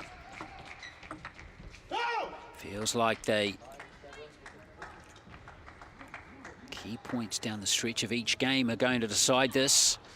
A little error there from the Japanese, just going slightly long. 2 points away, the Brazilians now for claiming the first game. Oh, lovely. A nicely, cleanly hit winner from Paredes throw. Sets up 3 game points for the Brazilians in game 1 of this doubles match. And it's won nicely. Good teamwork there from Salman Filho and Paredes throw. And they confidently take control of this first game with some excellent all-round table tennis. And they have claimed that first game by 11 points to 7.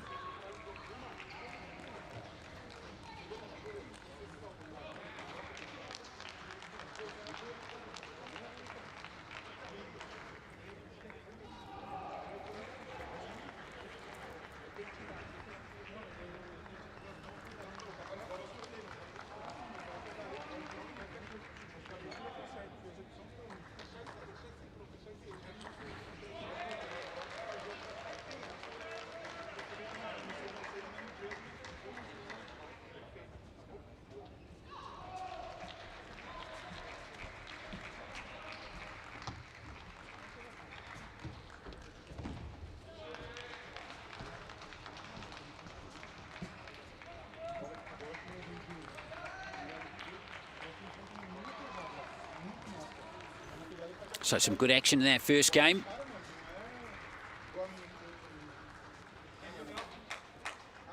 But the Brazilians just executing that little bit better down the stretch of it. They won 8 points on their serve. Only dropped 2. So on serve they did very well. Here's the start of game number 2. Yagi to serve first for Japan.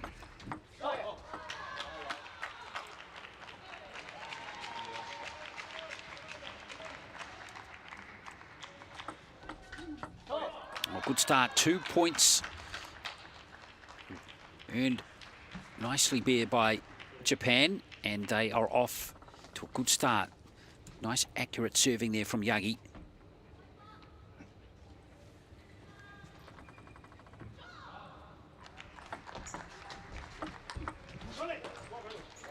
Wow, Salman Filo and Pereira Stroll both possess good, strong forehand shots.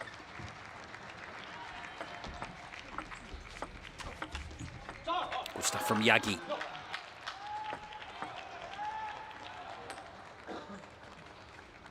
So he's won all 3 of the points so far for Japan.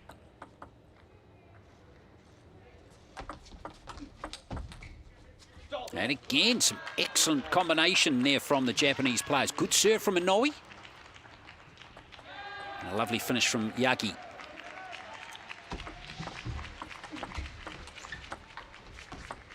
Yagi on fire at the moment. This is brilliant from him.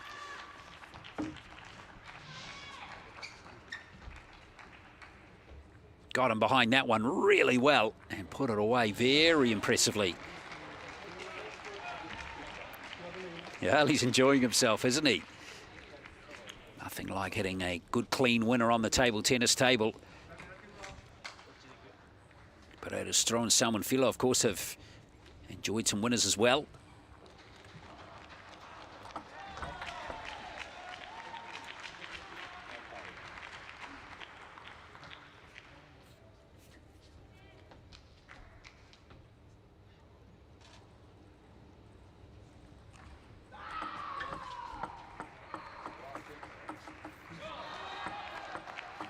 So I know Yagi's earned a free point there with that service error for Salman Filo.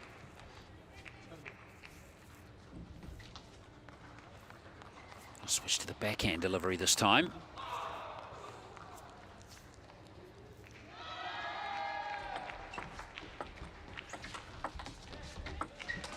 Yeah, Yagi, easy put away for him that time.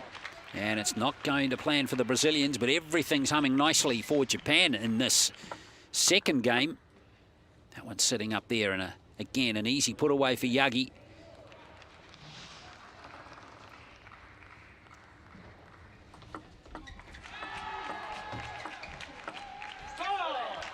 Oh, this is looking really impressive for the Japanese pair. That's 6 consecutive points for them now.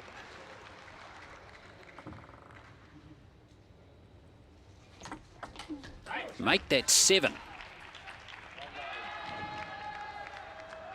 Making no race at all of this second game. Inoue and Yagi.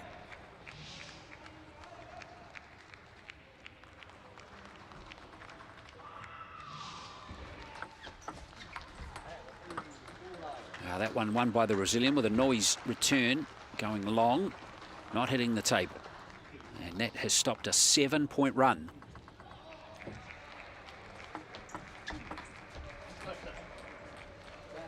Well, very comfortable looking game here for Japan.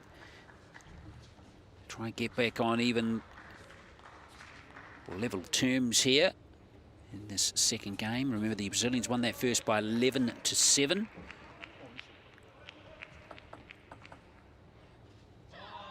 Game point again. And there is the game. A good comeback by Japan. Inoue and Yagi. In just 5 minutes.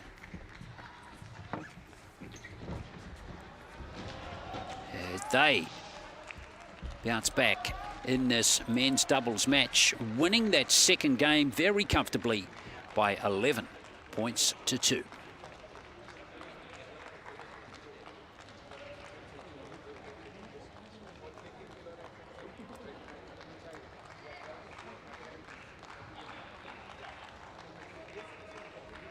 Yes, wonderful comeback. So now plenty for Israel Pereira-Stroh and Paulo Sergio Salmonfillo to ponder.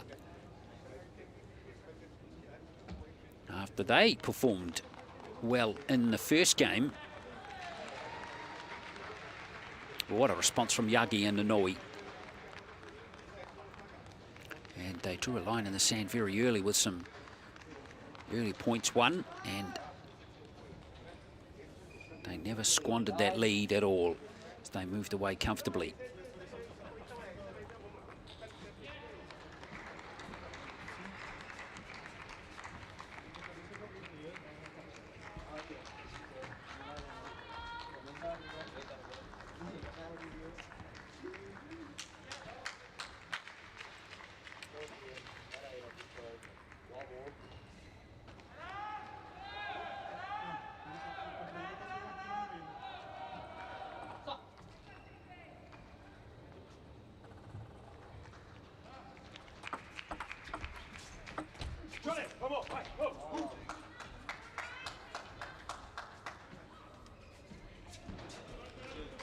So a better start for Pereira and Stroh. Salmonfillo in the start of this third game.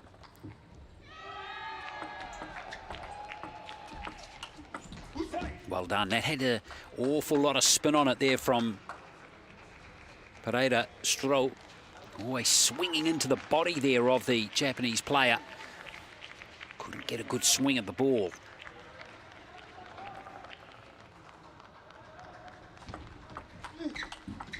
Oh yes, lovely return that time from Salmonfillo.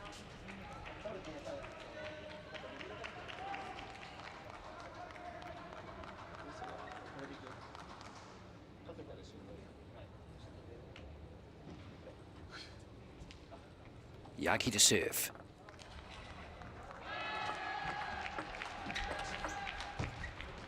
Well, they are off and humming in this game. Hasn't it been a match so far of momentum shifts?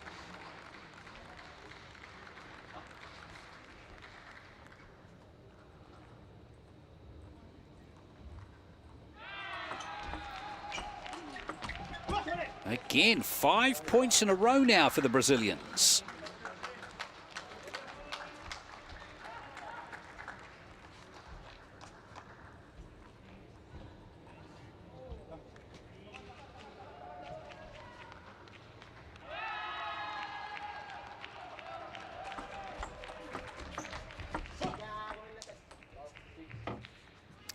Wow, 6 in a row. What a start in this third game. Remember, it was Inoue and Yagi who had all the momentum in the second game, winning 7 in a row. And what a comeback from Pereira and Stroh and Salmonfillo. Great response from them.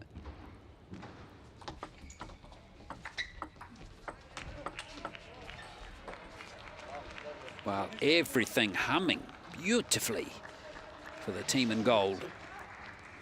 Fantastic finish here, right down the centre of the table, splitting the Japanese players.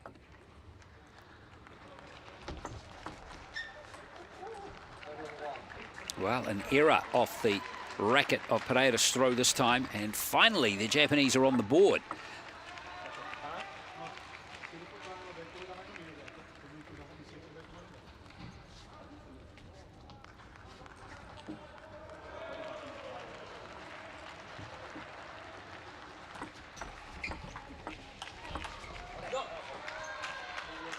Well, the Japanese pair, Yogi and Inoue, they won't give up.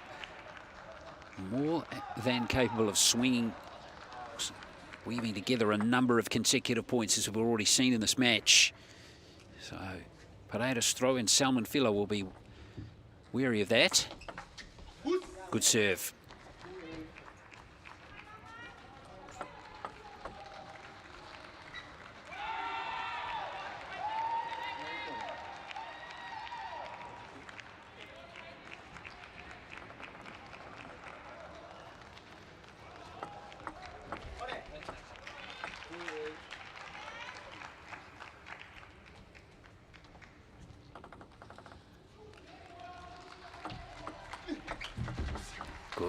response once again from Salman Filo this time.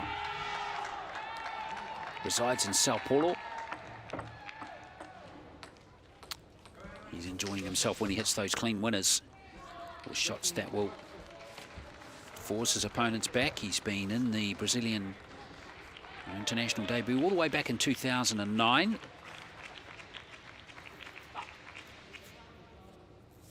At the age of just 15.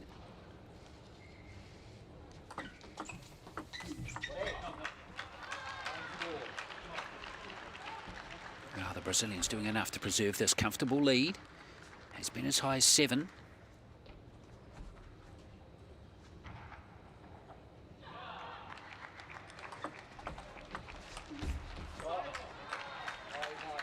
Well, the lead cut back to 4 now.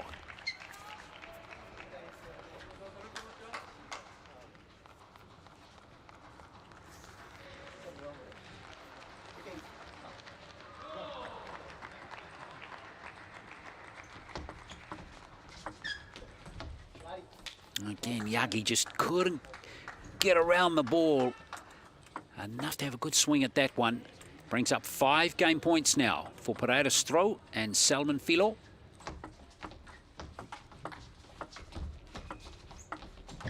Yes, nice angle on Pereira Stroh's backhand there to win that game. A really good effort from the Brazilians after they were comfortably beaten in game number 2. They have responded in superb fashion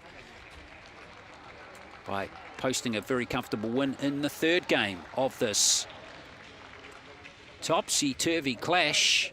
It is 2 games to 1 now, with Pereira Stroh, Salman Filo winning 11-5, game number 3.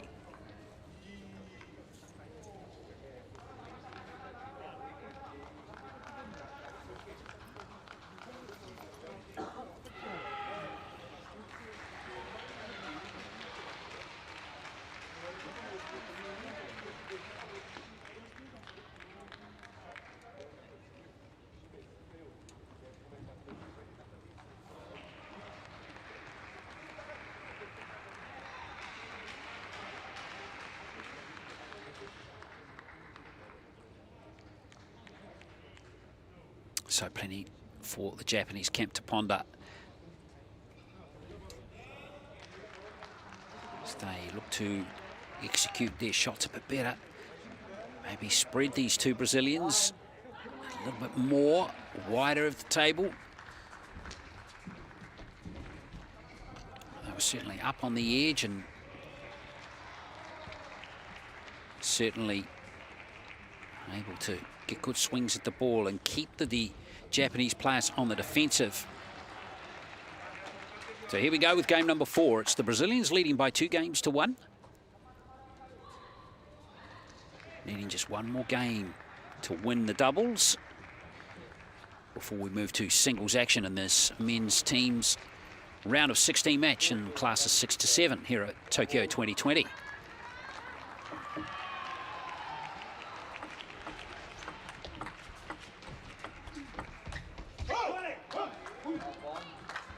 Good rally to start the 4th game.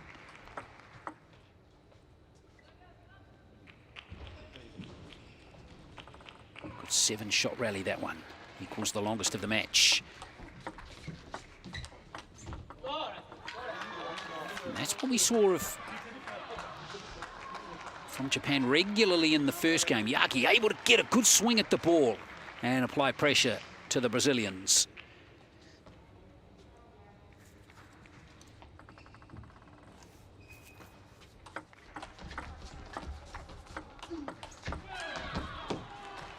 Wonderful play from Salman Filo that time.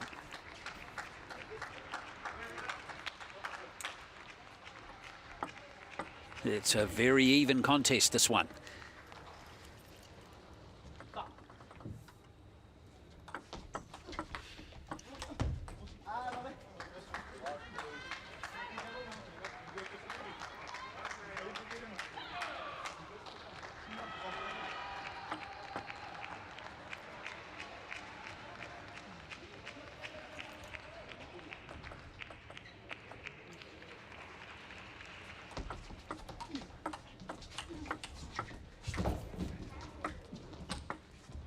Oh, brilliant. One of the rallies of the Paralympic Games so far in the doubles. That was absolutely brilliant. Great get there from Salman Filo. He just couldn't get into position for Yagi's next shot. The left-handed Pereira stroke.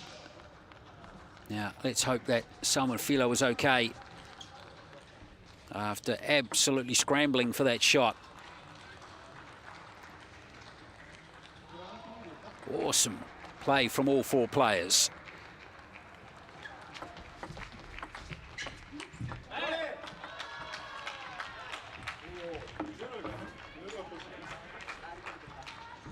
Well, very even battle in game number 4 so far.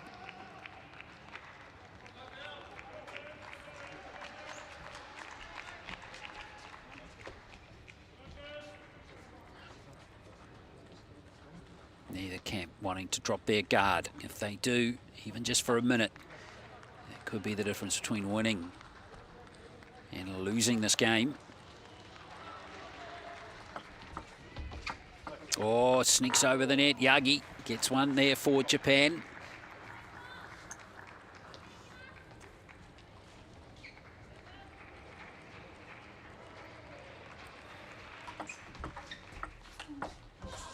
Beautifully finished. That was Pereira's throw at his best and finishing off that.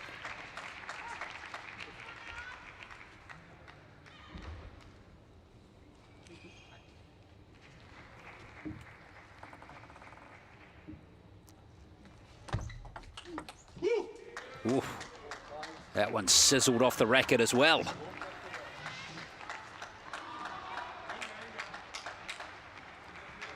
Way too much heat on that one. He took a good swing at it too, didn't he?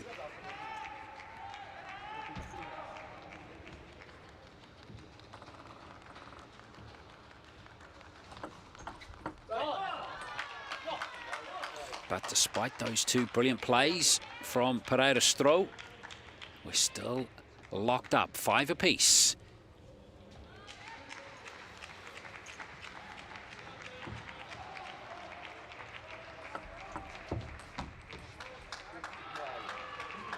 Well, every point is celebrated now by the Brazilian pair as they sneak towards a magic 11 number. Still a lot of play left, though, in this game. The man with a hot hand serving. Yeah, brilliantly done again. That one dipping below the table. It's hard to get a good swing at the ball when it's dipping below to that extent. Again, all sorts of top spin on that one. And Yagi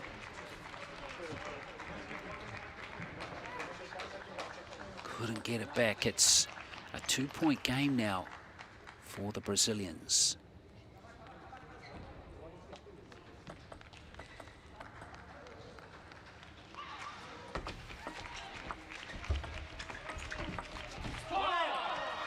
An important point there for Yoni Yagi.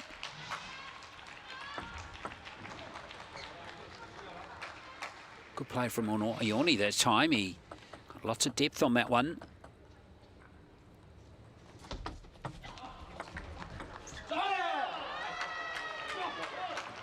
And just like that, the 2-point deficit is erased. Back to a tied game. Good work from Inouye and Yagi.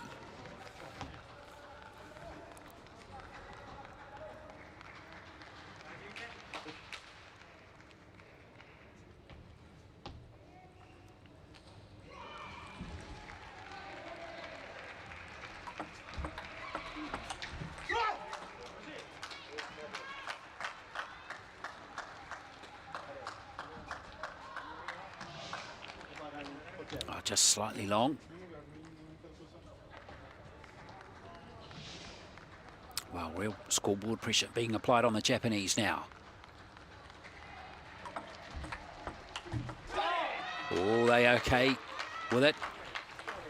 Well, for that point anyway. Scoreboard pressure is only pressure if you let it affect you. You take the scoreboard out of it, just play each point on its merits, which is what these Japanese pair are trying to do. And that's the best way of dealing with it. 8-all now.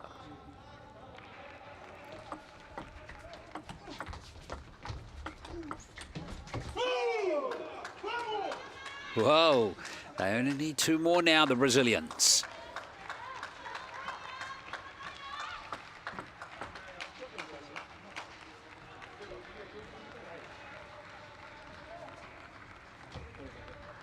Big point here for Inouye and Yagi.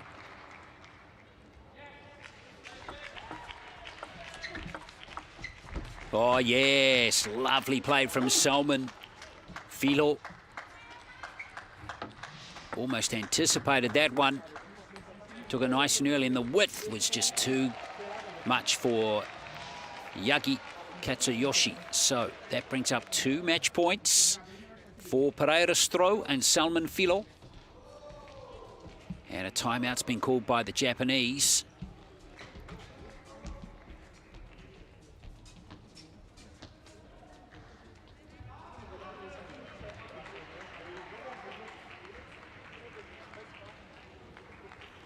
As they talk things over.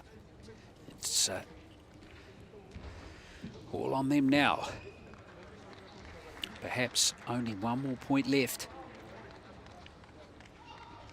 Well, you have to hand it to the Brazilian pair after they dropped that second game 11-2. One might have thought they would be down on confidence. The Japanese would have been riding high and emerged into the third game continuing to ride that wave, but it wasn't to be, as the Brazilians have responded superbly. But there is still 1 more point to earn.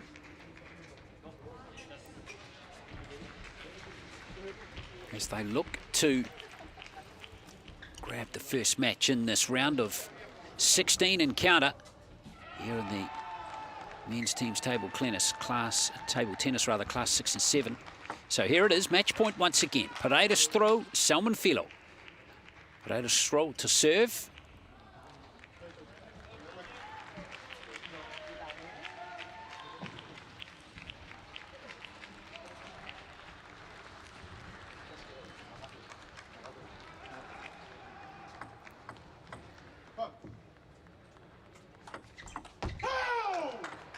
And just like that, it's over.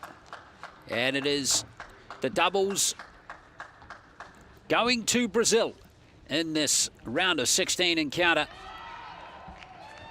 Wonderful effort from them to claim the last 2 games, and they win the doubles in this men's teams match. 11-7, 2-11, 11-5, 11-8.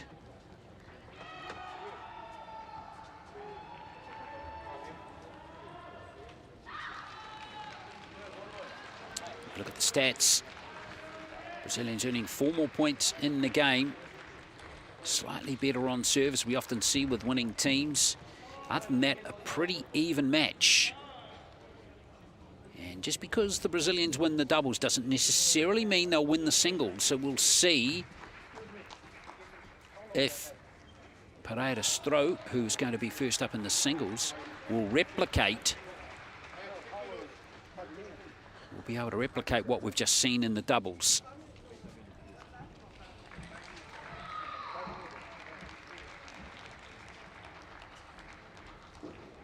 The power of the Brazilians just coming through at vital stages of that 3rd and 4th game. Able to lure some more errors off the Japanese pair's rackets, like that one right there on match point, which saw the Brazilians home in that match by 3 games to 1. So they win the doubles. If you're watching teams table tennis action for the first time, we now move to singles action. And we're going to have Inouye against Pereira Stroh in the first singles match. And now with the doubles in the bank, if Pereira Stroh wins this match, the tie will be over, and it will be Brazil that will go through to the quarterfinals in this Class 6 and 7 competition. So Hagi will sit and wait and hope his teammate Inoue Masachika can win the match to send it to a deciding singles match, and we'll have the first of those single matches for you very shortly. Stay with us.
Thank you for staying with us here at the Tokyo 2020 Paralympic Games here in Tokyo. I hope you're enjoying the table tennis coverage.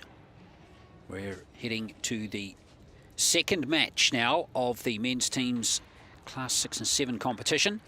Round of 16 encounter between Japan and Brazil. Brazil winning the doubles by 3-1. And we're heading now to the first of the singles matches.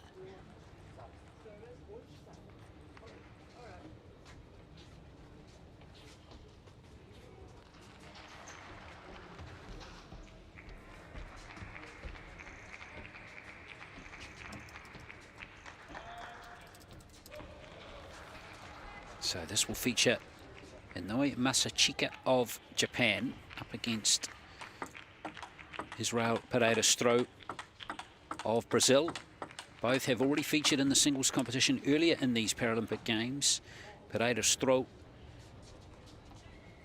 a beaten quarter-finalist, but a silver medalist from the Paralympic Games in Brazil in Rio 5 years ago. Inoue, a 26-year-old from Kurashiki here in Japan. World ranking of 20 at the moment. Has been as high as number 7. He didn't exit his group, losing all 3 of his matches. Israel Pereira-Strode, 34 years of age. World number 6 at the moment. And in a nice twist of fate, folks, these two actually met in the singles competition. And on that occasion, Pereira-Strode won by 3 games to 2. So these two have already met here in Tokyo at these Paralympic Games, and it was a close match. So it's going to be really interesting to see how they go now in this one.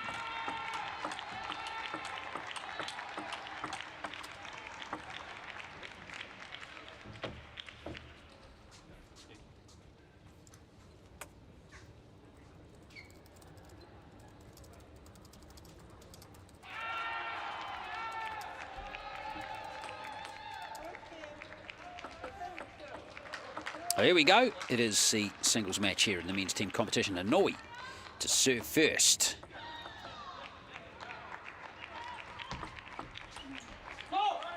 Just a 5-game encounter.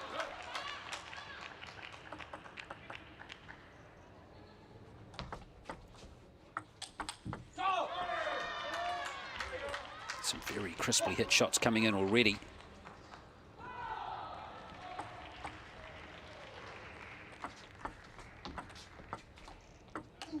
Yeah, lovely shift there. Just the pace on the ball from Pereira-Strode. Explosive power of him on full display there.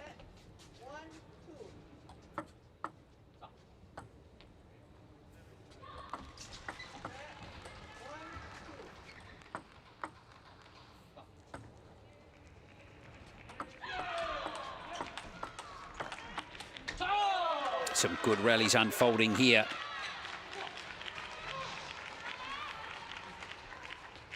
Great adjustment there from Pereira-Strode, but that backhand was a beauty from Inouye.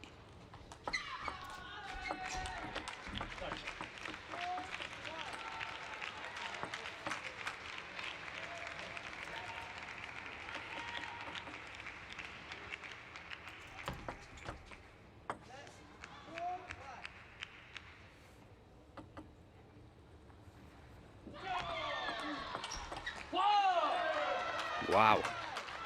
Pretty amazing play, isn't it?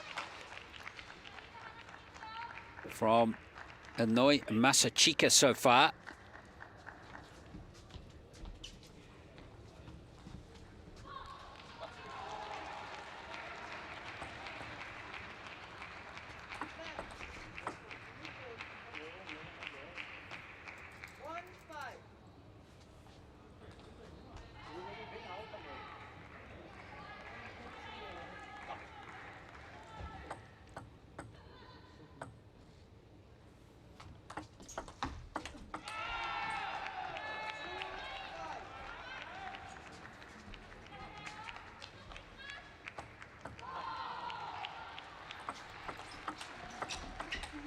Some brilliant wide shots coming in there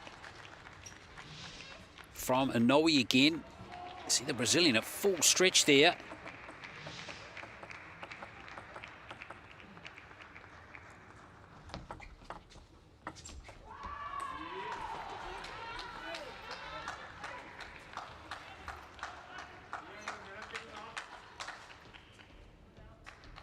So Inouye making a fast start, but remember, as I touched on, these two have already met earlier at these Paralympic Games with Pereira-Strode winning, so Inouye knows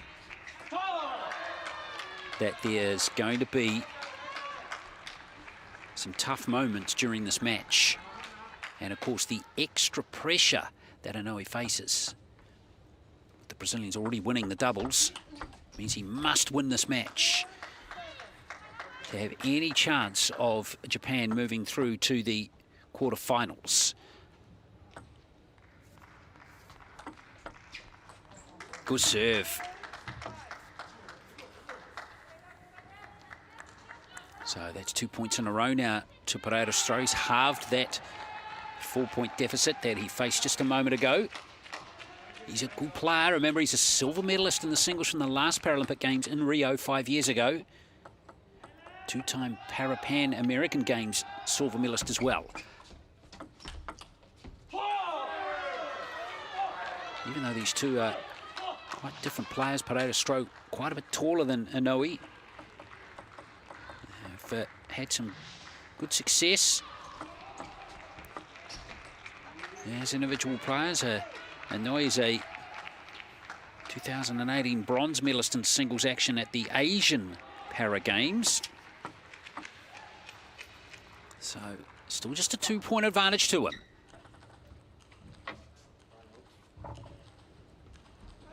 Going to have a timeout, actually. Last minute call there by the Japanese camp. In fact, Pereira-Stroh calls the timeout.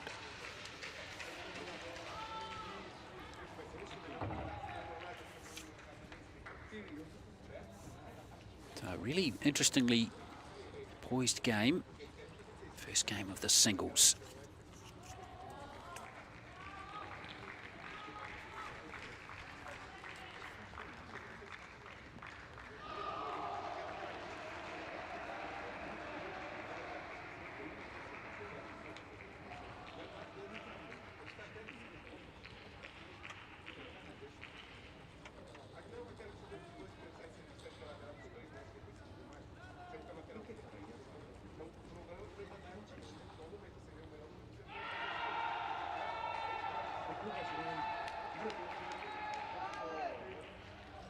Well, much to discuss for both players during that timeout. With this first game in this singles match delicately poised. Inoue Mashachika leading by 2. 8 points to 6. It's Israel Pereira-Stroh of Brazil.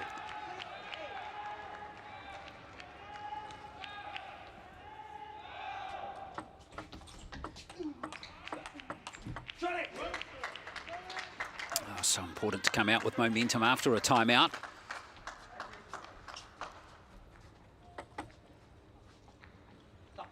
So Inoue's lead now. It was 4. It's been cut back to 1. There's a lead on the serve there. Got to go over the net cleanly.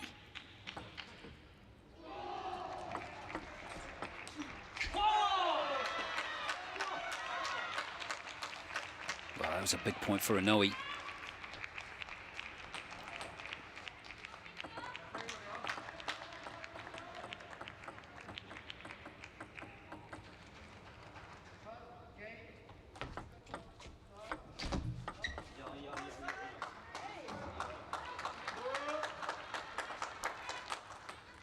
Back to 1 point.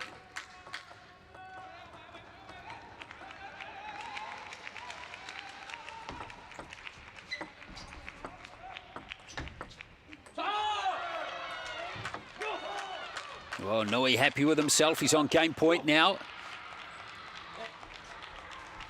Very evenly matched first game, just like the doubles.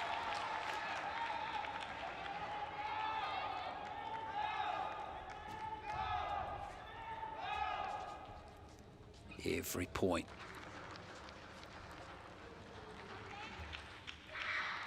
Keenly 4-4. 2 game points for the Japanese player.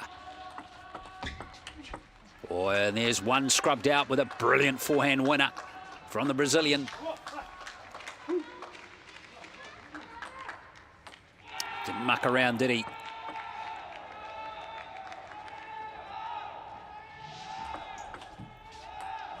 Oh, he saved both game points. Inoue a little unlucky with that one hitting the net and going long. And now we go to extra points.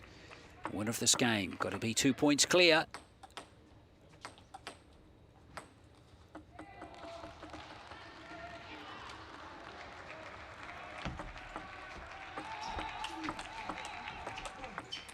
Yes, brilliant from Inoue. Great defensive work. Couple of these gets was pretty impressive. That one there wasn't able to get a good swing at it, but it was good enough. brings up game point number 3.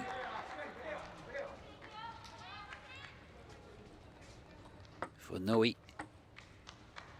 Masachika.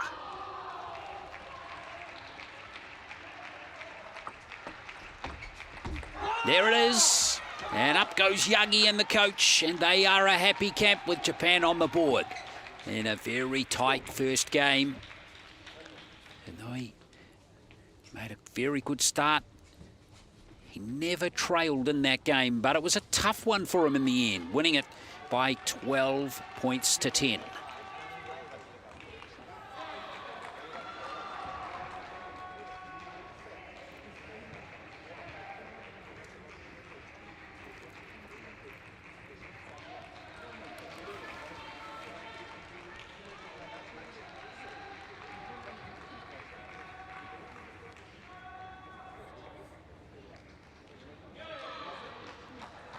Well, these two are continuing the great rivalry.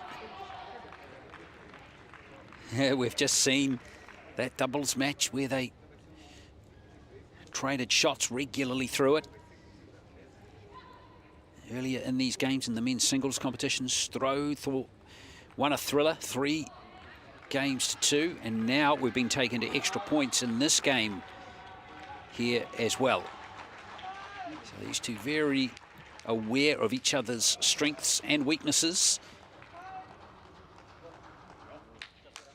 As we now head to the second game of this men's singles match in the teams competition between Japan and Brazil. If you've just joined us, this is a round of 16 match in the combined 6 and 7 class. That's for players of mid impairments, I guess, significant impairments. Yes, let's go back to the classification guide here as game number 2 starts. Let's remind you, all these players in this class actually, or in this match, are class 7 athletes, which are players that have significant impairments of both legs, or a playing arm, or moderate impairments affecting arms and legs. Noi's impairment came from a car accident when he was 8 months old. And Pereira Stroh has cerebral palsy.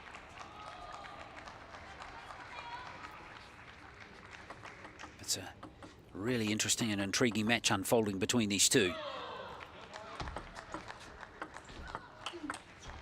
Oh, the power of that left-hander, Pereira Stroh again. When he can get a full swing at the ball,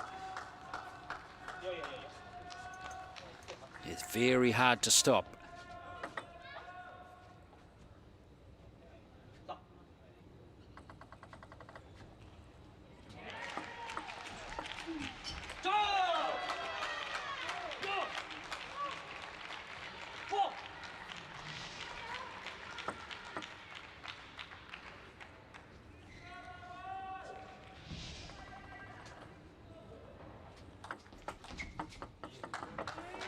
Serve that time, and he can't get a good return that back time. Both players going well on their serves in this game. Both have won 9 points on their serve, and he's only lost 4. He's got a couple of serves to come now.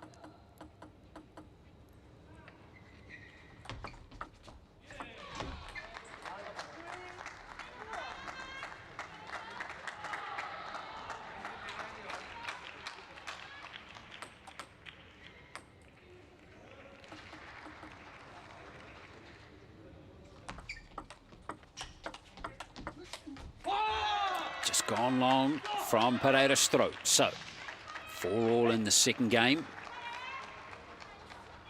Lovely cross-handed backhand shot there from Noi.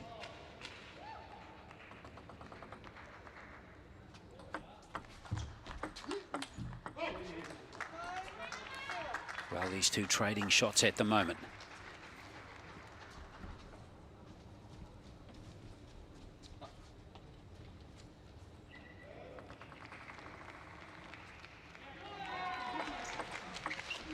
Oh, brilliant return. That time we saw Paralympic Stroke trying to disguise his serve, and he ended up going down the line, but I know he was on it in a flash.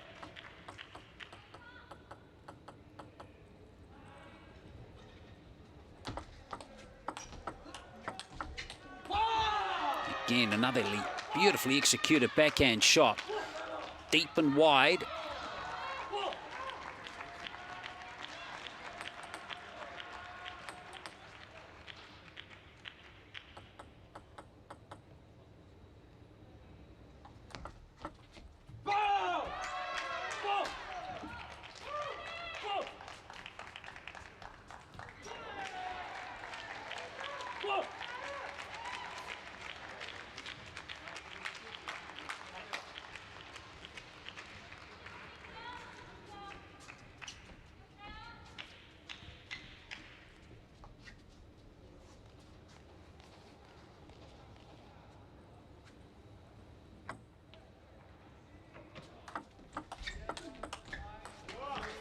Well, just as Inoue looks like he might be getting on top with a couple of consecutive points, back comes Paralympic throw, unleashing that big left-handed forehand that he possesses.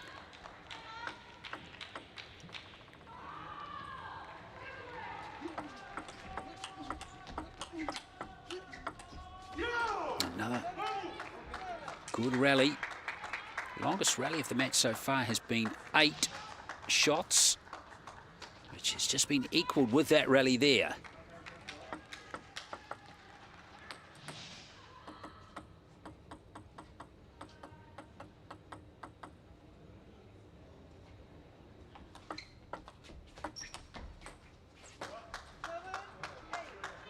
Well, this is a nice run of points here for Paralympic throw.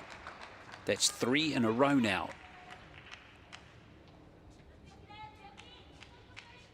He takes the lead for the first time in this second game. Never led in the first game.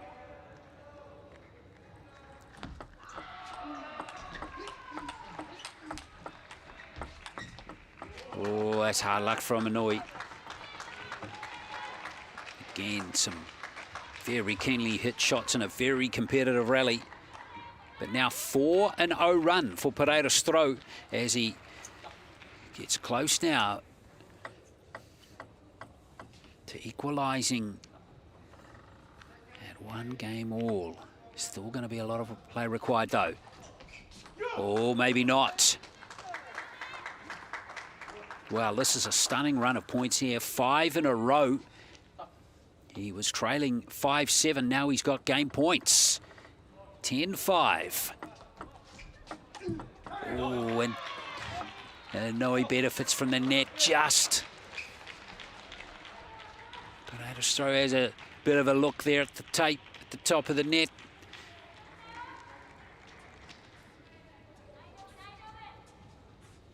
So 1 game point saved by Inoue. He's now got 2 serves. Pressure on the Japanese player. Game point number 2.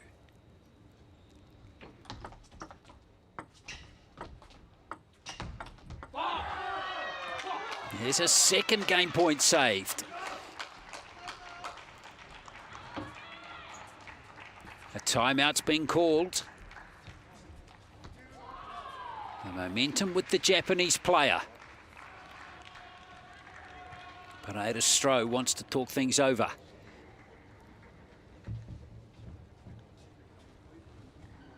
Well, big couple of points coming up. These points down the stretch of a set, or rather of a game. It is so important as the players look to execute all of their plays correctly and efficiently. But when you've got a fluid opponent on the other side of the table, and what is a fluid sport? It's always not as easy to execute how you want.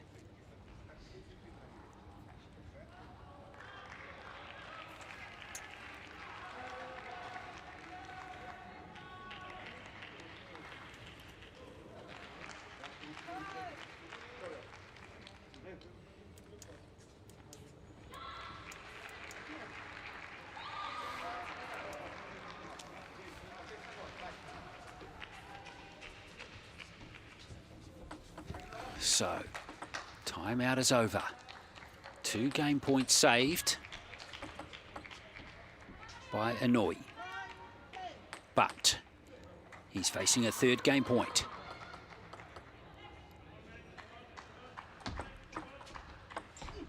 And there is the win for Pereira Stroh, and we are back on level terms in this singles match. It is fiercely competitive, isn't it?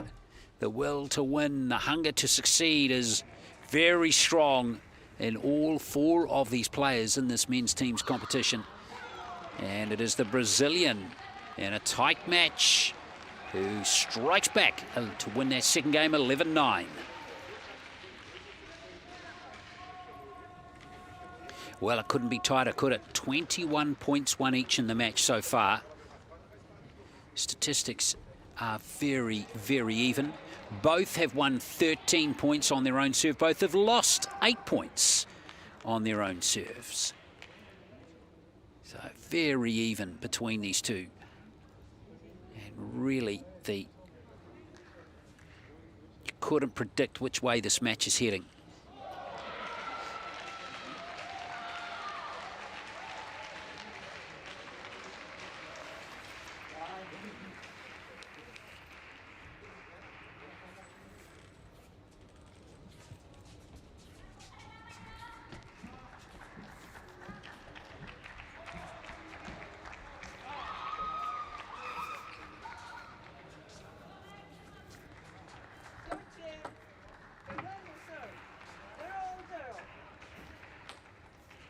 So here we go, game number 3. Inouye Masachika and Israel Pereira Stroh. Inouye to serve. Well, Inouye will be hoping to keep it away from that big forehand of Pereira Stroh. We've already seen a number of winners coming from that wing.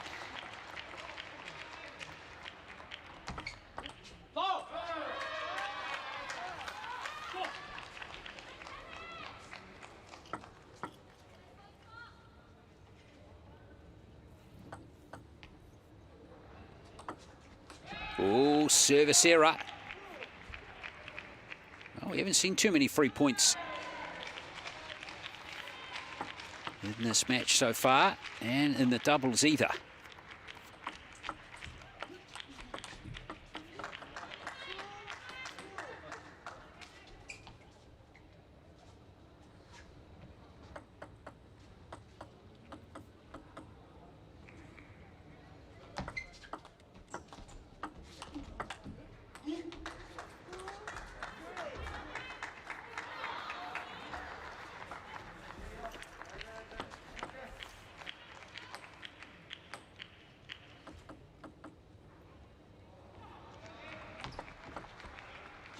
Good serve. Pereira Stroh going for that sliced forehand shot, but just drifting long. Looks like the ball had wings there.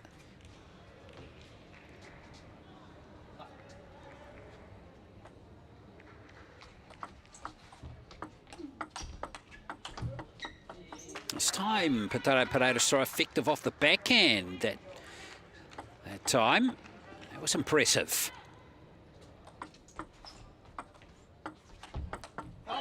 And back comes Inouye though. Well, nothing to separate these players. They've both won 25 points each in this match.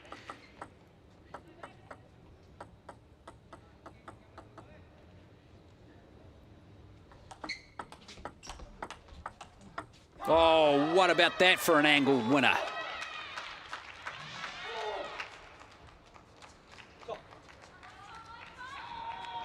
One of the best backhand winners you'll see.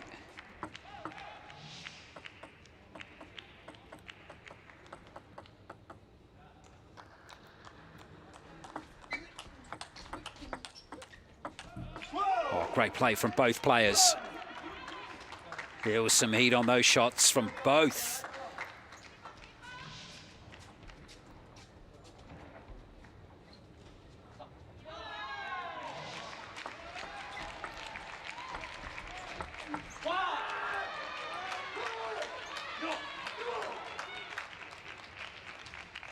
Both trading points beautifully in this third game.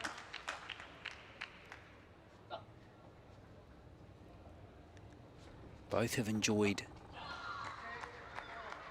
1-point leads, that's it. They've basically both been trading points all the way through.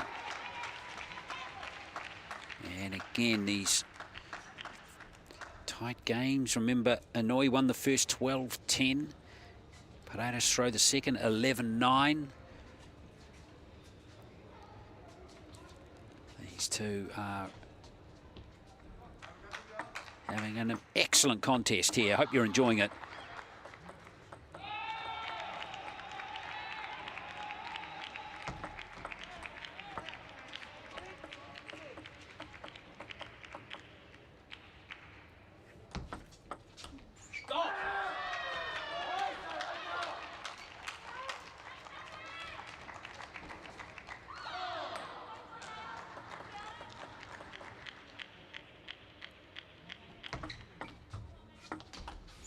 Oh, well, Inouye thought that might have set up for him, but he couldn't execute that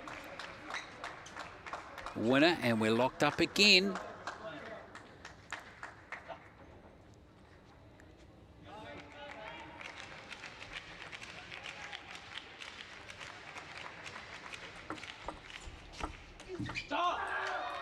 Well, it's sat up there, and Paredes stroke disappointed. It almost hung up there for too long.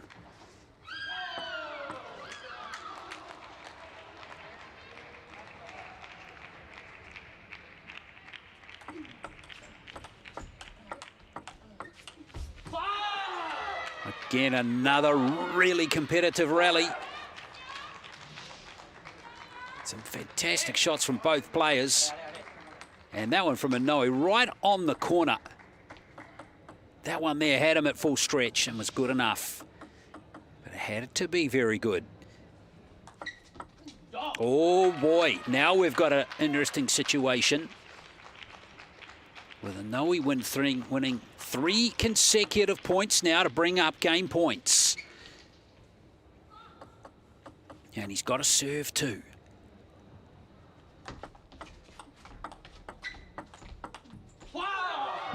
And Inouye, with 4 unanswered points in a row, wins the third game. Wow, a great end to game number 3 for Inouye Masachika.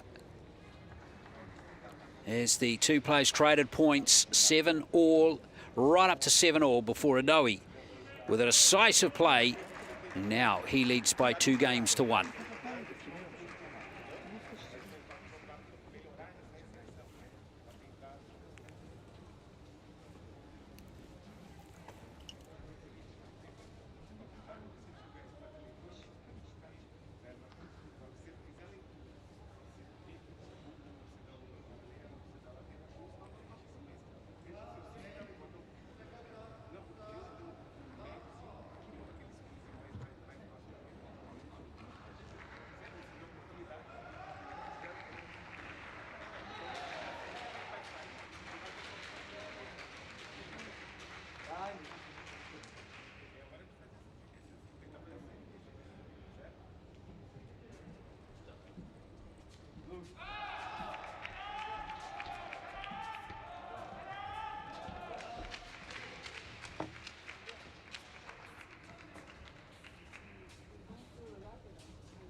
Well, looks like a yellow card was shown there to Paredes Stroh, maybe for a bit of dissent near the end of that, right at the end there where he threw his racket onto the table. And disappointment, losing that third game. So he's got to put that behind him as we start game number 4. Oh, brilliant. Well, nothing like starting a game with a decisive play, and that was superb from the Brazilian.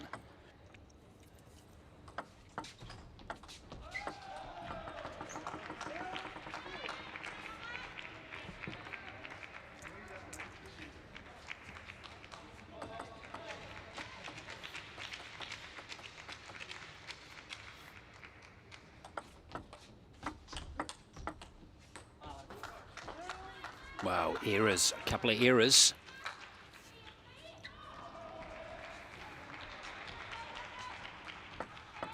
Foranoe has now given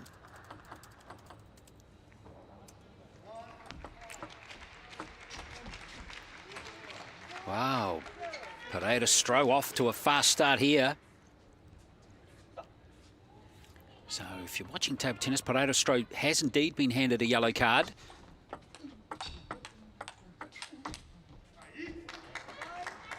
If he commits one more offence, he'll be awarded, he will concede a point to his opponent.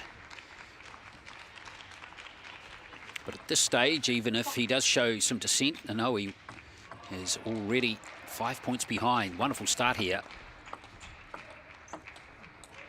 Make it 6. He is just going great guns, and these 6 points have been collated in just 2 minutes of play as well. It's an average of 3 points a minute. Pereira-Stroh firing on all cylinders.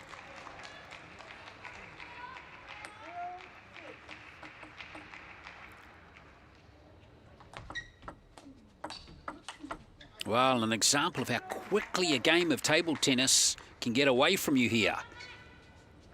This is in complete contrast to what we've seen in the match.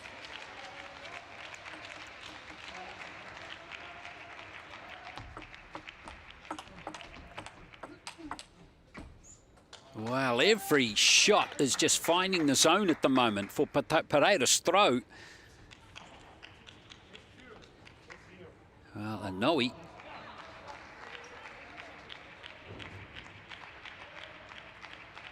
It should be 8-0. There we are, 8-love. We finally got the correct score as Pereira-Stroh absolutely has a blistering performance here. 9 in a row. Wow, Inoue, best he can do is just put this bit to bed quickly and refocus for what will be a deciding game, it seems.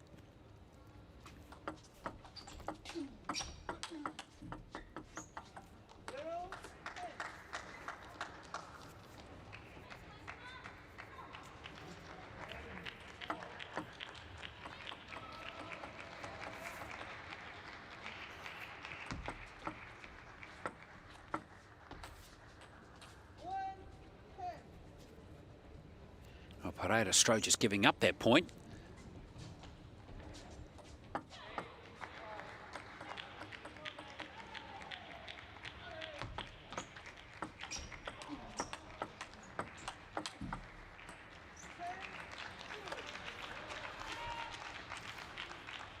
Well, Pereira-Stroh now has the serve.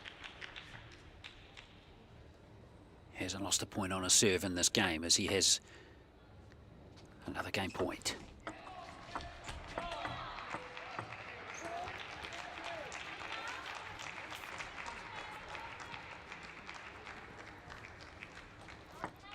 Well, 3 game points now saved by Inoue.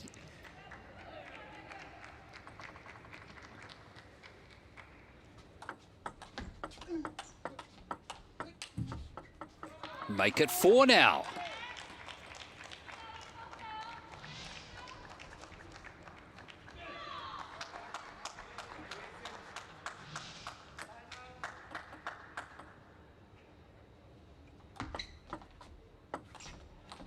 And that will end the game. Finally, Pereira-Stroh gets it done. And that game to just 3 minutes.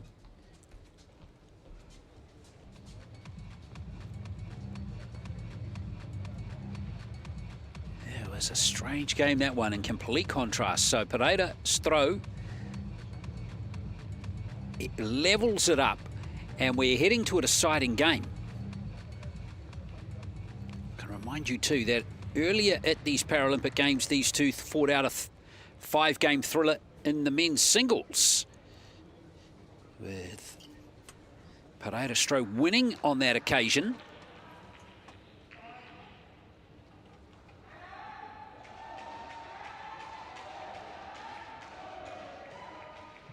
But really, that was just all set up by what was a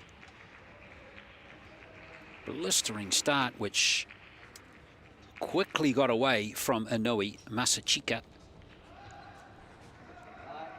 So all the momentum with the Brazilian. However, what's just happened counts for nothing on the scoreboard now. This match is coming down to a one-game encounter. If the Brazilian wins it, it will be Brazil who will go through to the quarterfinals. If Inoue wins this game, we'll head to a deciding singles match between Yagi and Salman Filo. Here's Inoue to serve.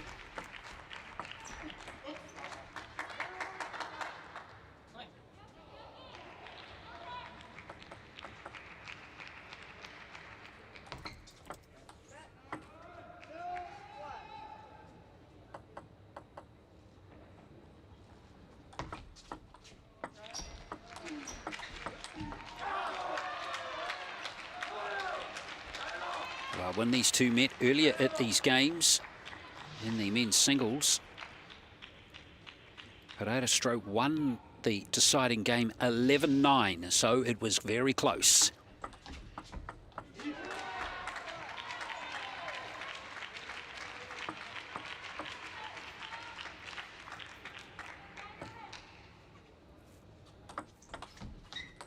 Oh, just a little unlucky for Inoue. Hits the net and goes over. Out beyond the table by the barest of margins.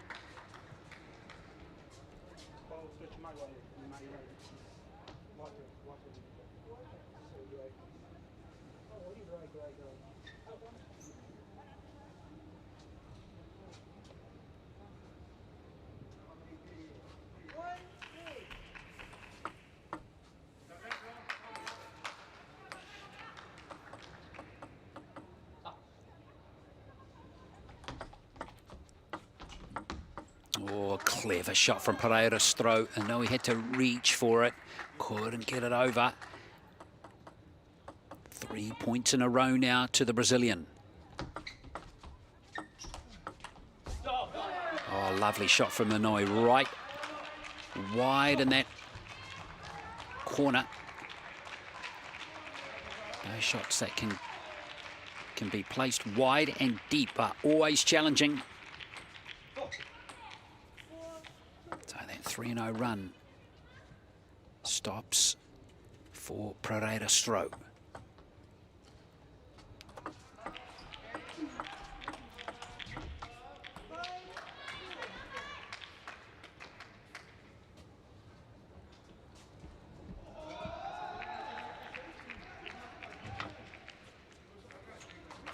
Oh, plenty now for Inoue to ponder.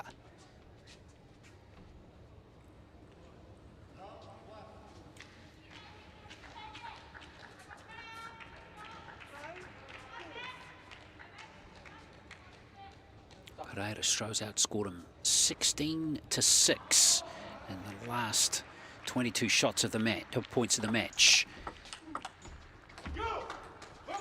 Make that 17-6 now, as he builds a nice 4-point lead now over Inoue. This is some comeback, and I remember led 2-1 here.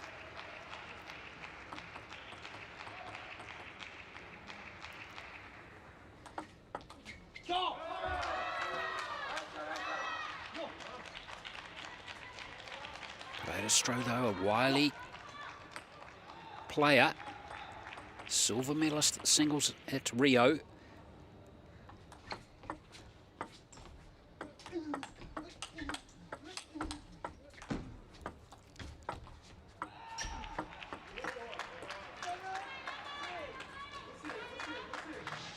Well, good 8-shot rally there.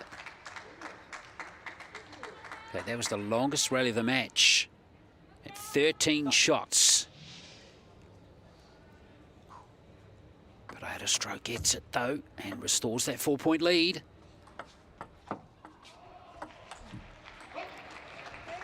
It's gone to a 5-point lead, so biggest lead now of this game, and Pereira-Stroh within striking distance now of winning the match and putting Brazil into the quarterfinals.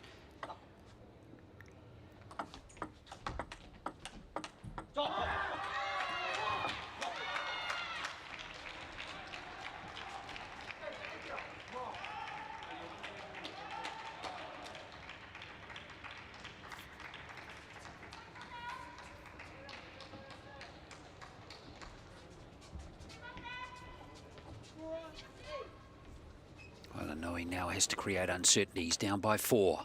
Doesn't have many points to play with. He's going to win 7 of the last 10 points now. Well, there's one of them.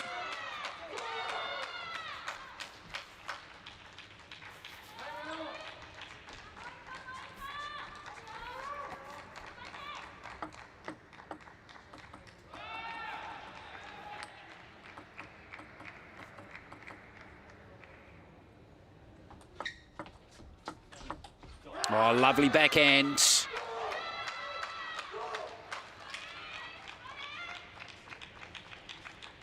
Some good venom in that shot from Inoue.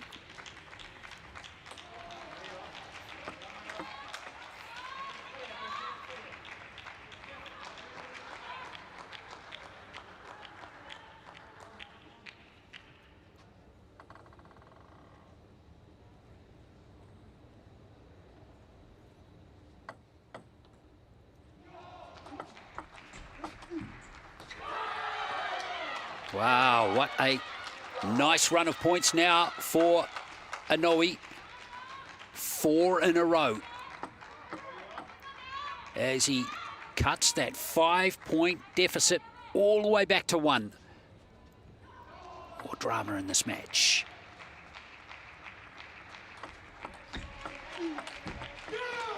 And there is that 4-0 run, stopped in emphatic fashion from Pereira's throw.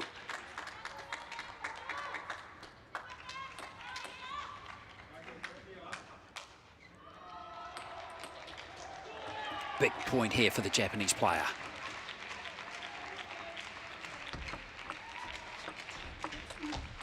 He's got it.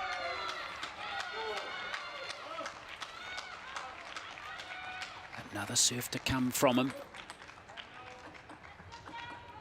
He's won 6 of his 9 points on serve so far in this game.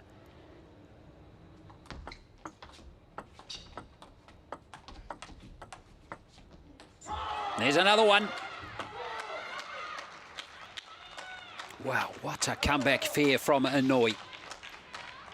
He was down 8-3 earlier in this game, and he locks it all up at 9-all in the deciding game. Remember, earlier in these Paralympic Games when these two met in the singles, Pereira Stroh won a deciding game 11-9. Are we heading that way again, or will Inoue come through and level this match up and send it to a deciding singles? This is really tense stuff now.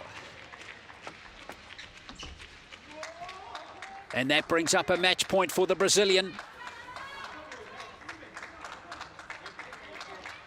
Pereira Stroh serving for the match, serving for a quarterfinal spot.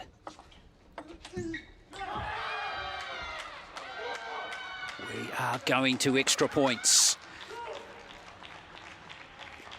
Inoue is still going.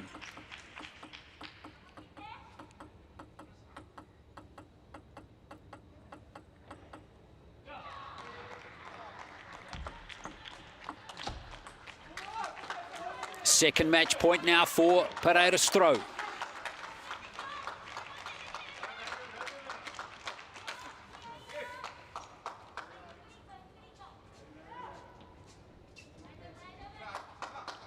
What a battle these two have had again. Second time at these games. Match point number 2.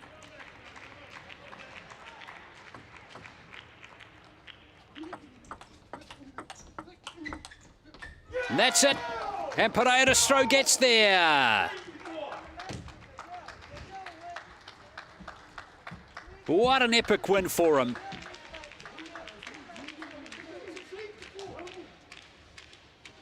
Oh, it's a lovely play by the two Brazilians, winning the doubles and now winning the singles, and it means a lot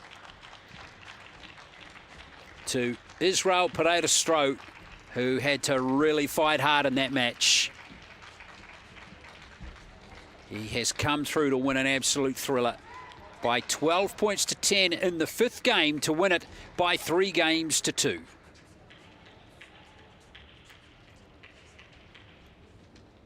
Well, the Japanese are eliminated from the men's team's competition in the Class 6-7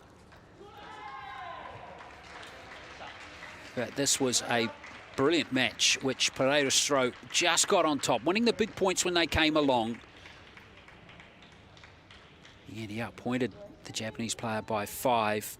So it's Brazil that go through to the quarterfinals in the men's team's competition in class 6 and 7. Winning that singles match by 3 games to 2. Earlier they won the doubles in another tight match by 3 games to 1.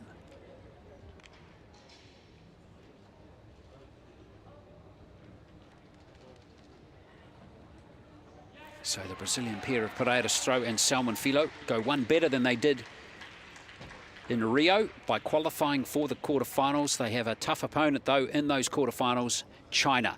And the other quarterfinal in this bracket will feature Germany against Thailand.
Well, we hope you enjoyed that match of men's teams action in the class 6 and 7 competition here at Tokyo 2020 at the Paralympic Games. Stand by, we have another match coming in just a moment, and this will feature a women's teams match quarterfinal in the class 6 to 8 category, and we'll see China playing Germany.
Next on table 2, it's a clash in the team competition between China and Germany. A tough ask for Stephanie Grebe and Julianne Wolf. Athletes up against a three-member team in China. We start off with the doubles, of course, and well, China with the gold and the silver medalists taking part in that competition, and then a singles. First to 2 matches, of course. Milana Kremelsch getting us underway, the umpire, making sure everything is right and proper. China, the overwhelming favourites. Just slightly delayed this match. Previous match is overrunning, so they've had to wait a little bit. But this will be a nice warm-up for this pair. They'll be wary not to be tripped up by Grebe and Wolf, who are a decent pairing. Wolf, 4th in Rio, of course. And Grebe, well, the silver at Rio, unable to follow that up. Lost in the semi-final to Malia Alieva, so had to settle for a bronze medal.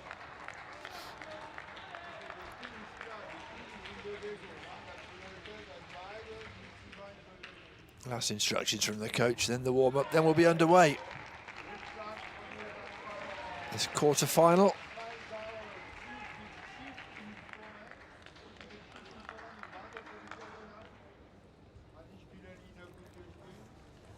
Well, the German pair will be called over by the umpire very shortly. 10 medal events in the team competition, knockout format. If you get to the semi-final, which is next up, of course, well, you get a bronze.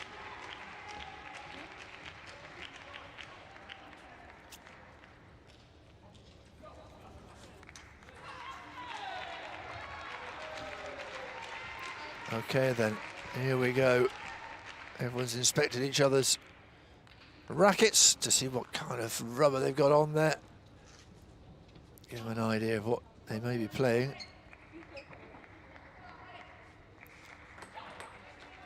Classes 6 to 8 then. Grebe in class 6, everyone else in class 8. But Grebe is a tough old cookie. She won't be out of place here, that's for sure.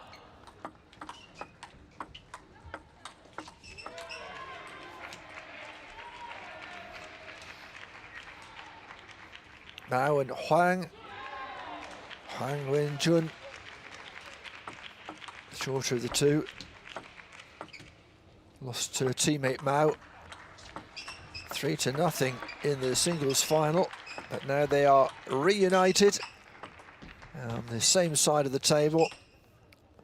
Mao, well, gold at London, gold at Rio, gold at Tokyo, only 26 years of age. There's confirmation of our umpire from Slovenia.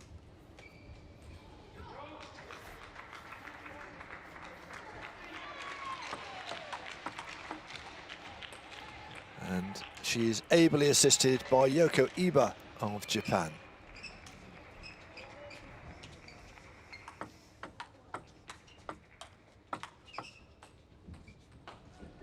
So it's Mao and Huang against Grebe and Wolf. China against Germany. This is the first match of this team competition. And these two will be up against it, I think it's fair to say. It'll be fascinating to see how they rise to the challenge.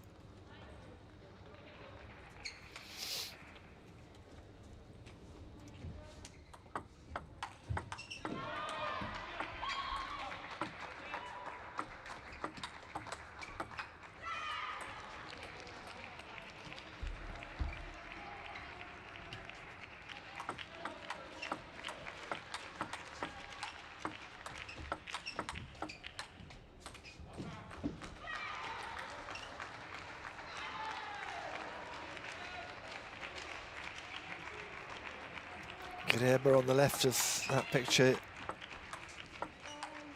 with the shorter hair for Germany. The silver at Rio, but lost in this semi-final, who said to Alieva. Julianne Wolf losing in the group stages. They have a team opportunity here. China against Germany in the team competition. These are the quarterfinals.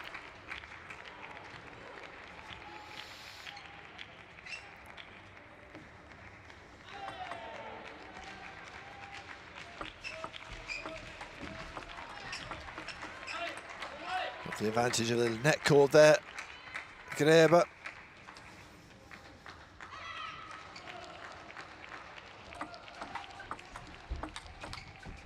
Good use of the angle from the Germans. It's a great start.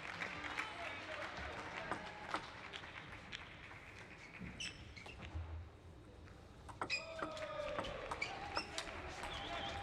was there for the forehand, but Wolf pushes it wide.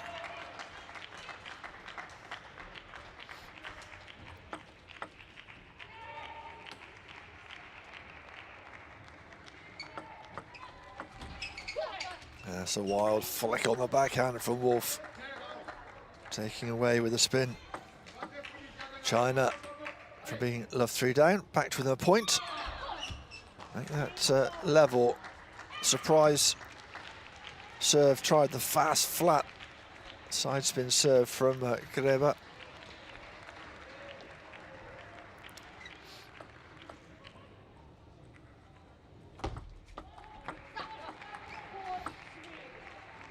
Four on the trot for China. Great placement from Wolf, especially in the doubles format.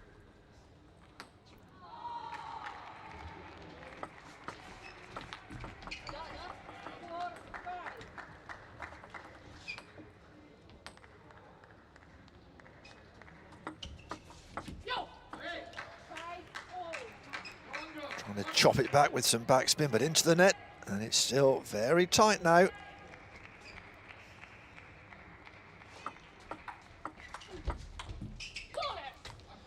Net cord, pushing it wide. China now with their noses in front. Early days in this match.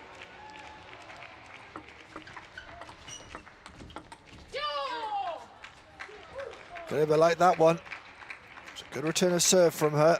Just walking across the table, playing it simply, but effectively.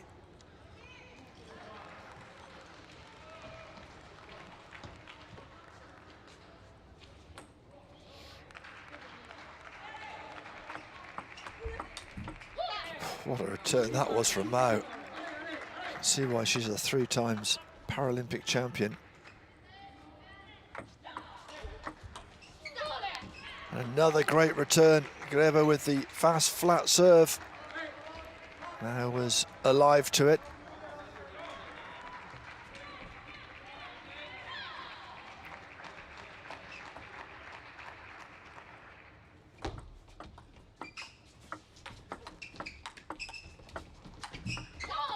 Didn't quite get there. Grebe. Wasn't a bad backhand from her partner, but it was even better from China, who now have a 3-point advantage.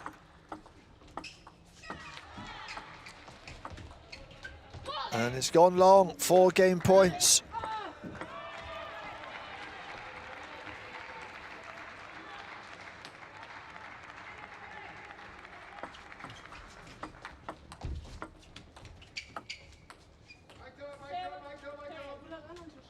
Better from the Germans. Very good backhand from Grebe. But how about that? I might have taken a slight net cord, but Mao just slapping it back, and they'll take the first game by 11 points to 7. And the Chinese juggernaut is just revving up here.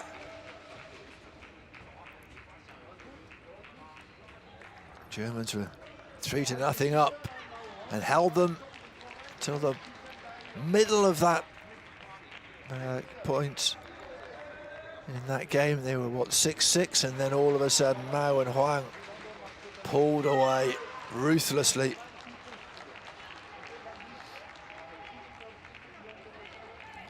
First to 3 games, of course, and first to 2 matches. 3 games scheduled, may not need the second singles, we shall see. Mao against Grebe next up. And obviously, in categories 6 to 8, there's a certain amount of mobility restriction from the players, but don't they get around the table just brilliantly?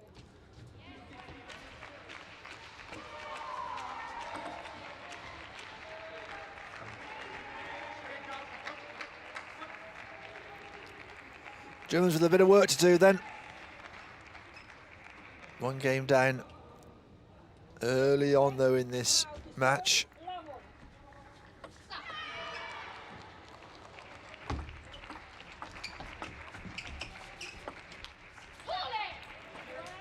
Backhand goes long.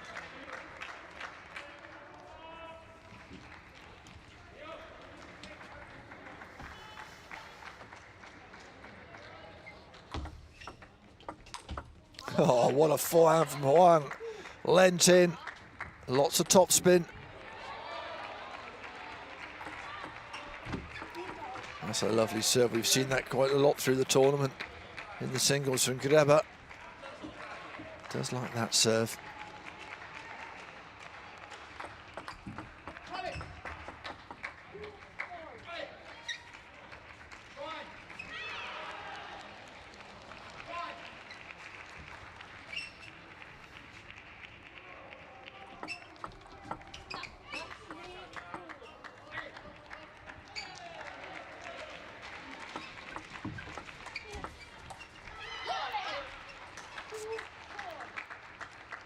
Caught in 2 minds there.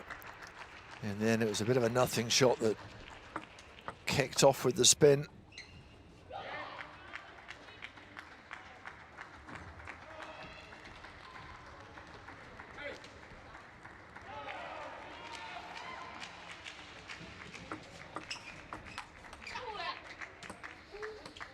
Well, they're working well together, aren't they? The gold and silver medalists in the singles competition.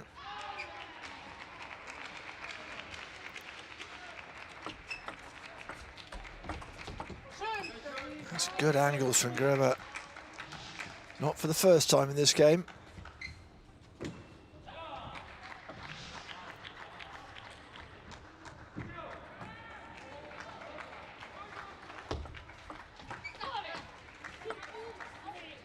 The Chinese keep pushing ahead, 3 points the difference.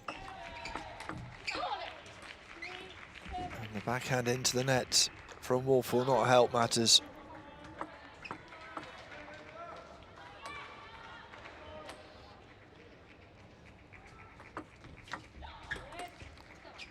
Just about got away with that one, crept over the net, that angled serve again from Grebe. She's confident enough to give it a go a second time.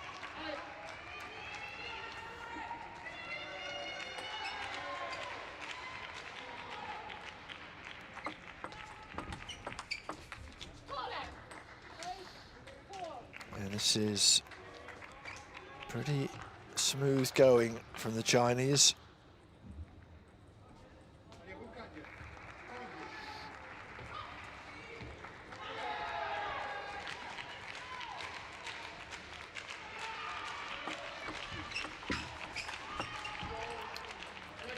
Nice down the line. Grebe touch of the net, but it was a decent shot on the forehand.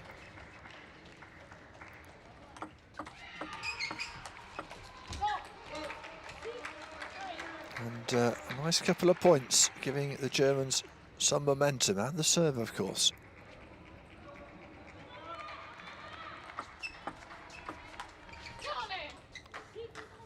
Lined up on the forehand, kicked long.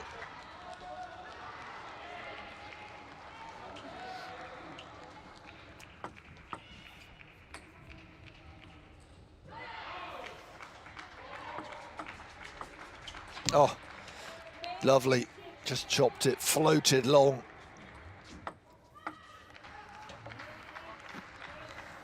Four game points. Not this time. A little bit over enthusiastic on the backhand. Huang.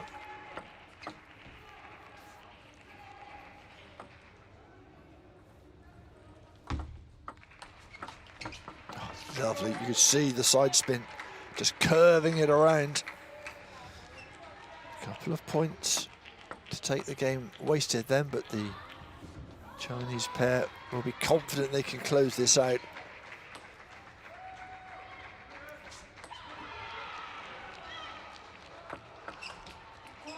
It's that serve again. It's not as if it's a surprise.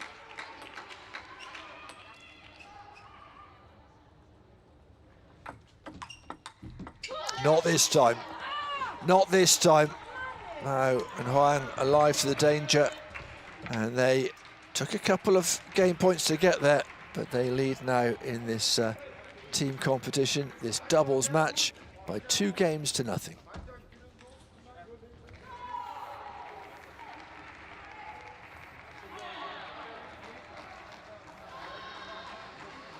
Relaxed in the Chinese camp, things going well at the moment. Wang Rui is the other player there, will be scheduled for the 3rd match if needed.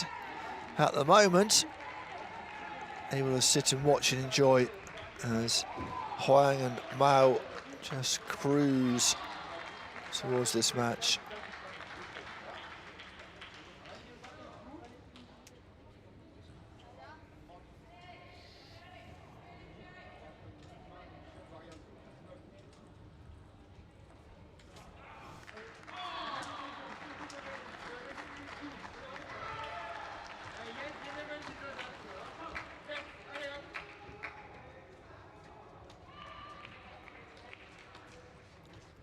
Third game then, Germans have to start winning, otherwise they are a match down in this team competition. Mao and Huang looking very comfortable indeed. There is the 3 times Paralympic champion. Still so young, 26. Got another couple of Paralympics in her at the very least. Very nice return from Mao, but Germany's still taking the points.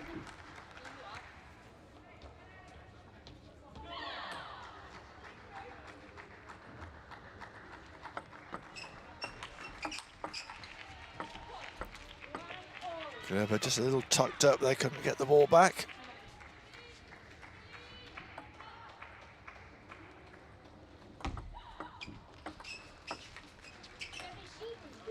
Again, not reading the spin, kicking long from Greber.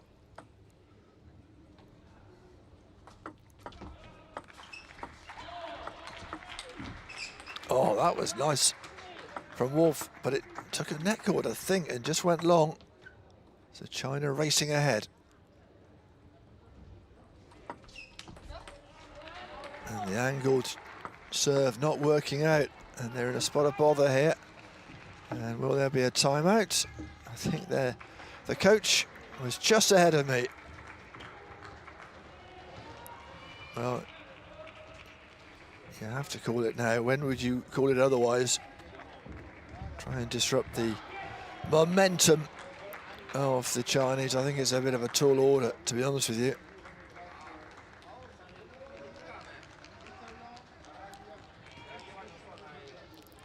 Julie and Steffi, as the Germans are known to their mates, in trouble against Huang and Mao.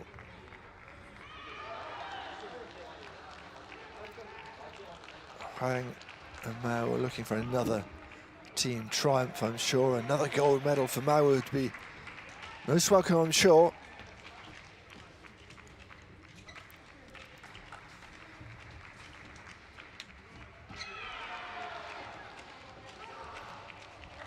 Minute gone. Can they pull back here, Germany?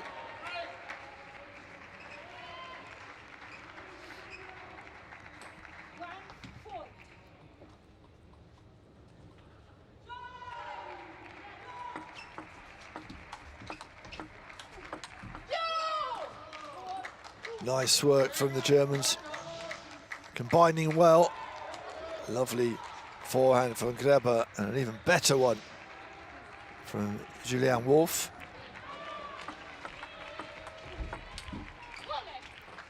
Took the net. Flew long from Wolf.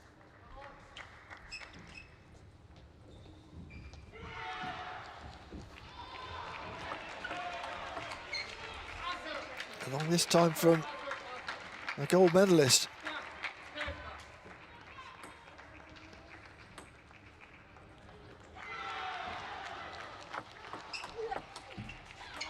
Better from Mao. Seemed to have all the time in the world to wind up that forehand. 3 points the difference. One-way traffic at the moment.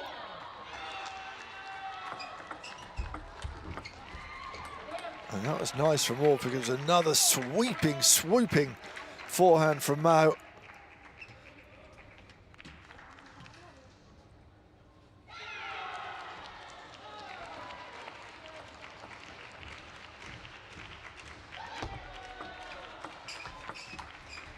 Oh, and again, a little tentative perhaps. Greber replaying that shot with a bit of topspin on it, which perhaps was the order of the day.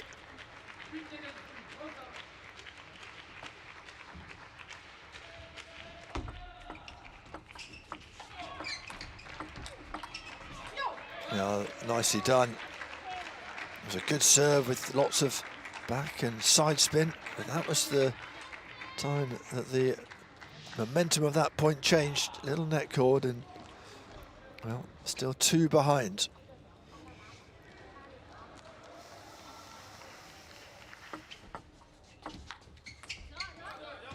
Got to make sure you don't have any unforced errors against this pair.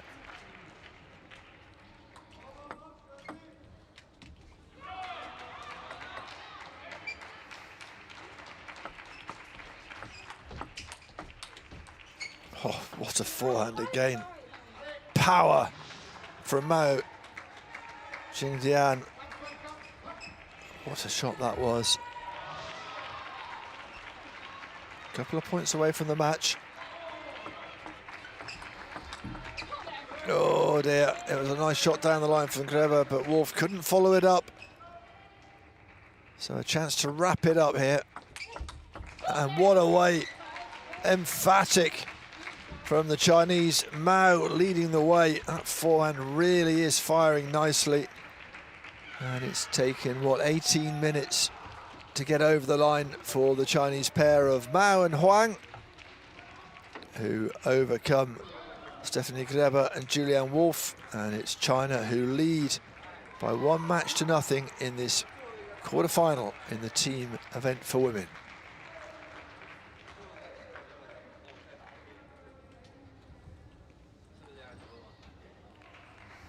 Always comfortable for this pair. Mao will stay out. She now will take on Stephanie Greber, the only Class 6 athlete in this quartet. Still able to smile. Not sure what he said. He made them both smile. Well, it's a bit of a one-handed and one-sided stats when you look at it, really. Only 9 points lost on serve for the Chinese. 17-1 on serve. And only 19 minutes, as it turns out, for this match to be done and dusted. 1-0 then for the Republic of China. Germany with a mountain to climb. Greber with her own personal mountain coming up in Mao Jingdian.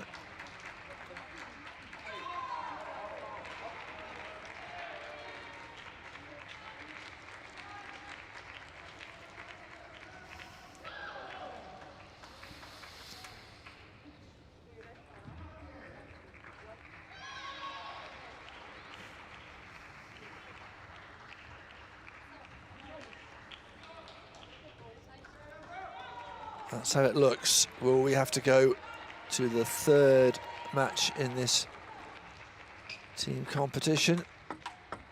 The form would say probably not, but Greba will always be a fighter and always dig in deep. Mao Jingdian then, the 3 times Paralympic medalist, her run starting in London through Rio and to Tokyo. The one from Beijing took up the sport to improve her health. Well, it's been a bit more than that journey. Stephanie Greba, been playing now internationally for what, 12 years? Involved in football, karaoke, discovered table tennis. On a holiday to Greece, you know what it's like. Oh, there's a table. Oh, I'll give it a go. Oh, I quite like this. Came back, joined the 3B Berlin club, and was talent spotted for the Paralympic Games. Now then against Greba, second match of this team competition in the quarterfinals here at the Paralympics at the Tokyo Metropolitan Gymnasium.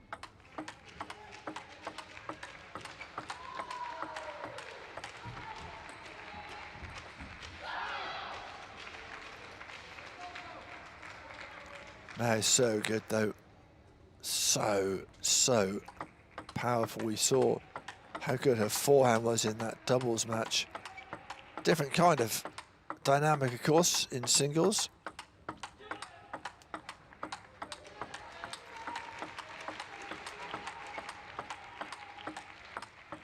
Will Wang Rui get a chance to flex her abilities at the table? Only if it goes to a third match. Yuka Iba has taken the main umpire's chair. This is the second match then, Mao against Greba in this team competition, China against Germany.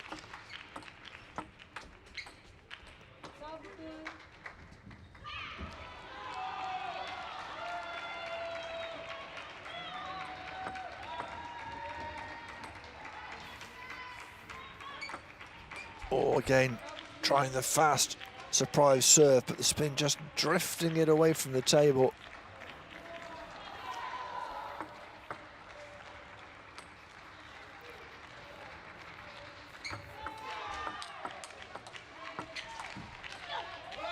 Now, Greba coming out on top of that exchange, took a touch of the net on the way through. Taking on Mao's forehand.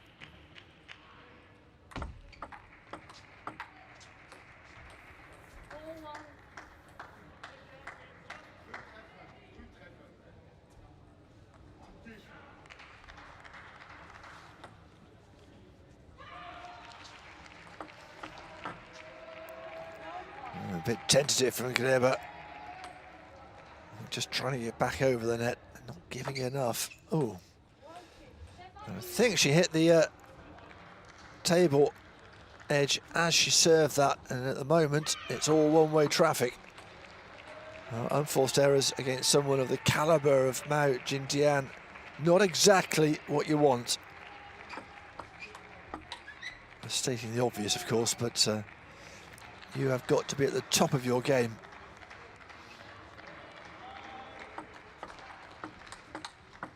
Oh, that's better. It's a great serve from Mao. Greba got it back, but it was the forehand on the diagonal that was really impressive. Not so good that time. Inside out. Drifting long. 8-2, 6 the difference.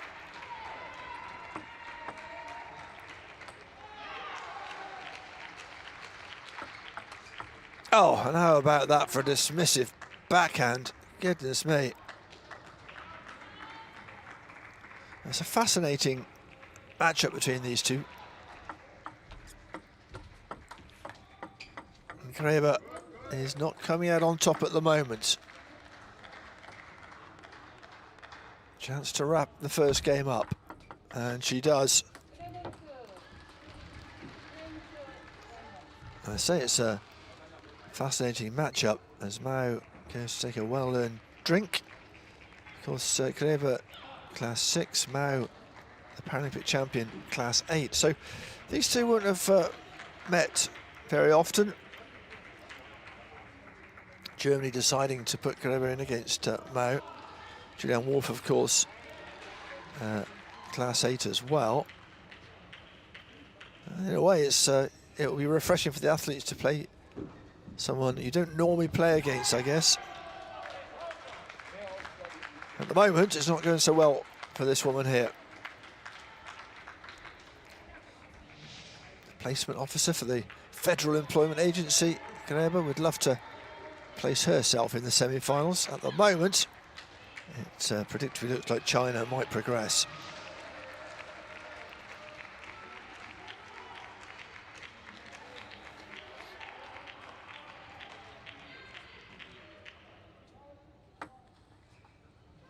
Second game then, bit of work to do for Stephanie Grebe.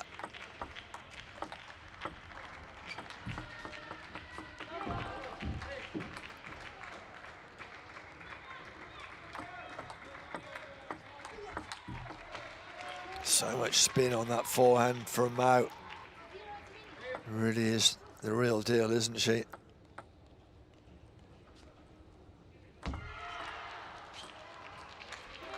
Grebe likes to look for the angle, but you've got to be accurate.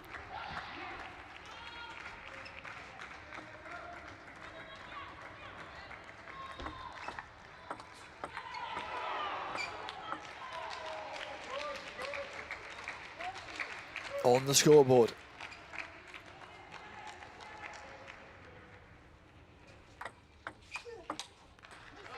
That's a good return. That was not a bad serve from Grebe. It must be a bit dispiriting when you see such a fine return of serve. Fires a forehand long, Grebe.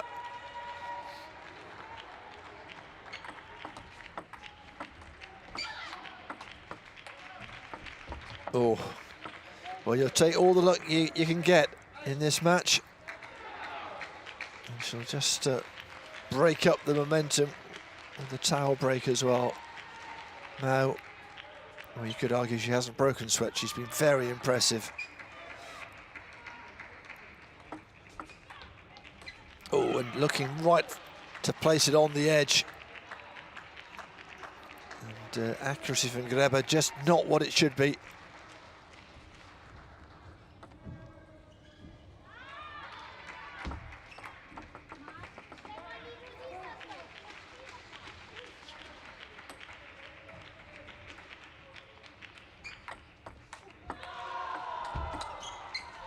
It's long. Don't give Mao the opportunity on the forehand. This is the one. Look at that, right in the corner. And unable to return it. Grebe, who's struggling here. Right idea to go down the line on the backhand. Couldn't finish the idea though. And that's an even better forehand. On the diagonal, Mao cruising at the moment. Such a class act.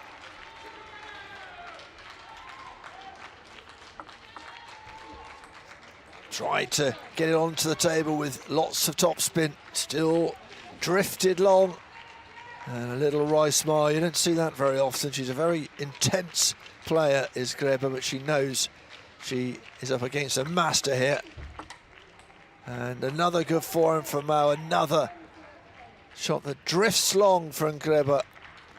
And we've only played 7 minutes, but Mao comfortably ahead, 2-0, with a place in the semi-final looming for China. 11-2, 11-2. Mao Jingjiang just too good at the moment.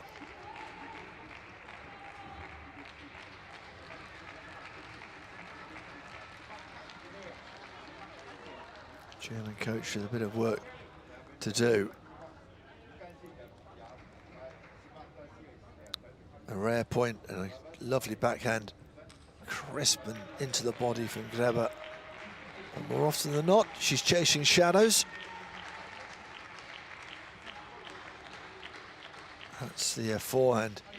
Very accurate, lots of topspin.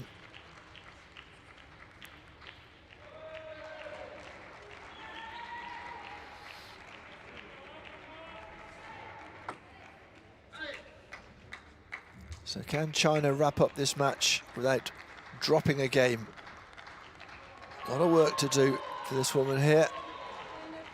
The 33-year-old in a spot of bother. Third game. She starts with a point. Rather hurried slap from Mao.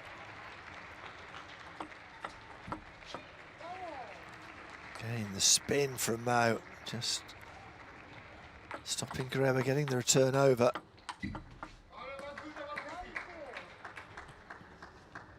Greba looking to be attacking. I think she has to take the game to Mao. Got nothing to lose.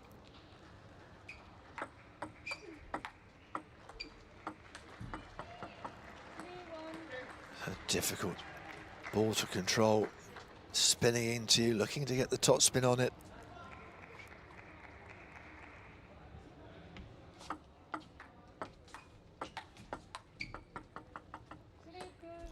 I think the one of the statistics that is very telling is most points, consecutive points won, and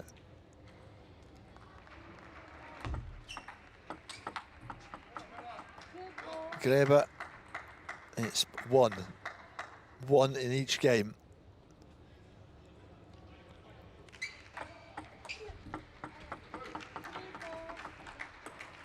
Seven was Mao's record in game 2. This is better than Greba though.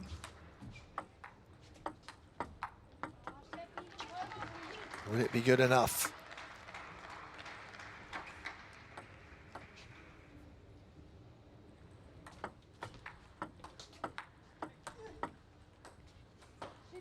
The spin just drifting it past the racket of Greba. And a gap opening up now.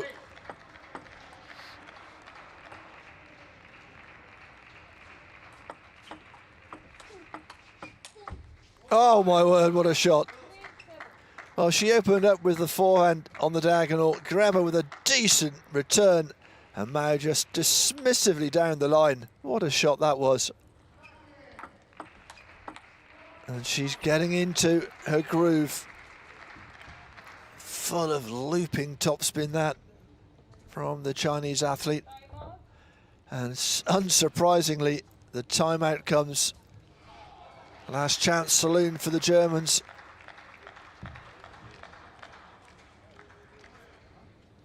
Just 11 minutes on the clock at the moment for this second match of this team competition. First game's wrapped up in 3 minutes and 4 minutes. This may take a bit longer.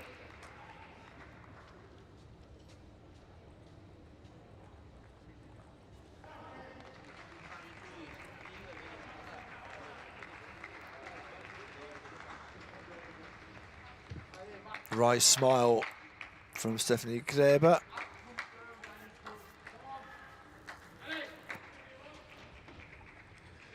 Born in Berlin, lives in Uetersen now.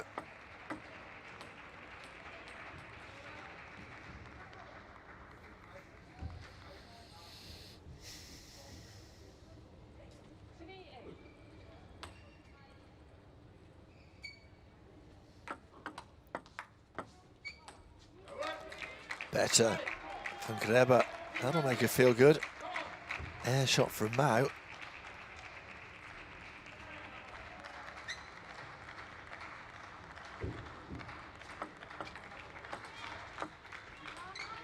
Well, this time it's Greb who's not finding the ball.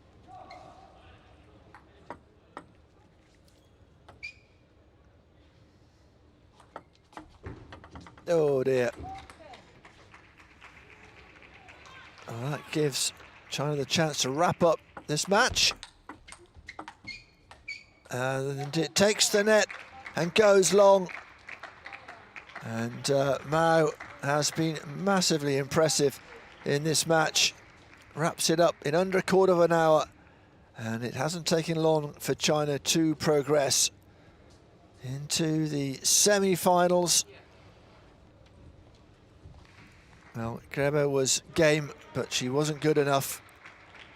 And I think she enjoyed the match, that's for sure. But it didn't take very long for Mao Jingdiang to sweep her away. The Chinese, so impressive, of course.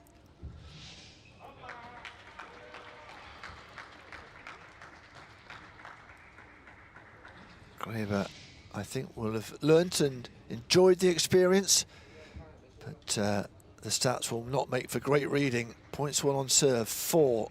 Lost on serve, 16. So, yeah, match duration 13 minutes. Wasn't a match that was ebbing and flowing in any way.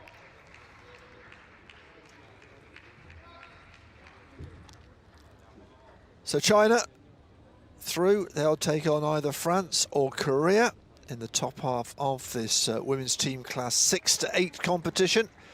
And you'd be very surprised if they weren't in the gold medal match.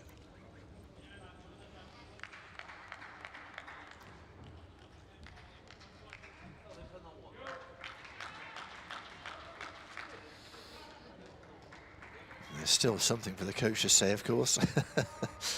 2-0 they win with 2 3-0 match wins.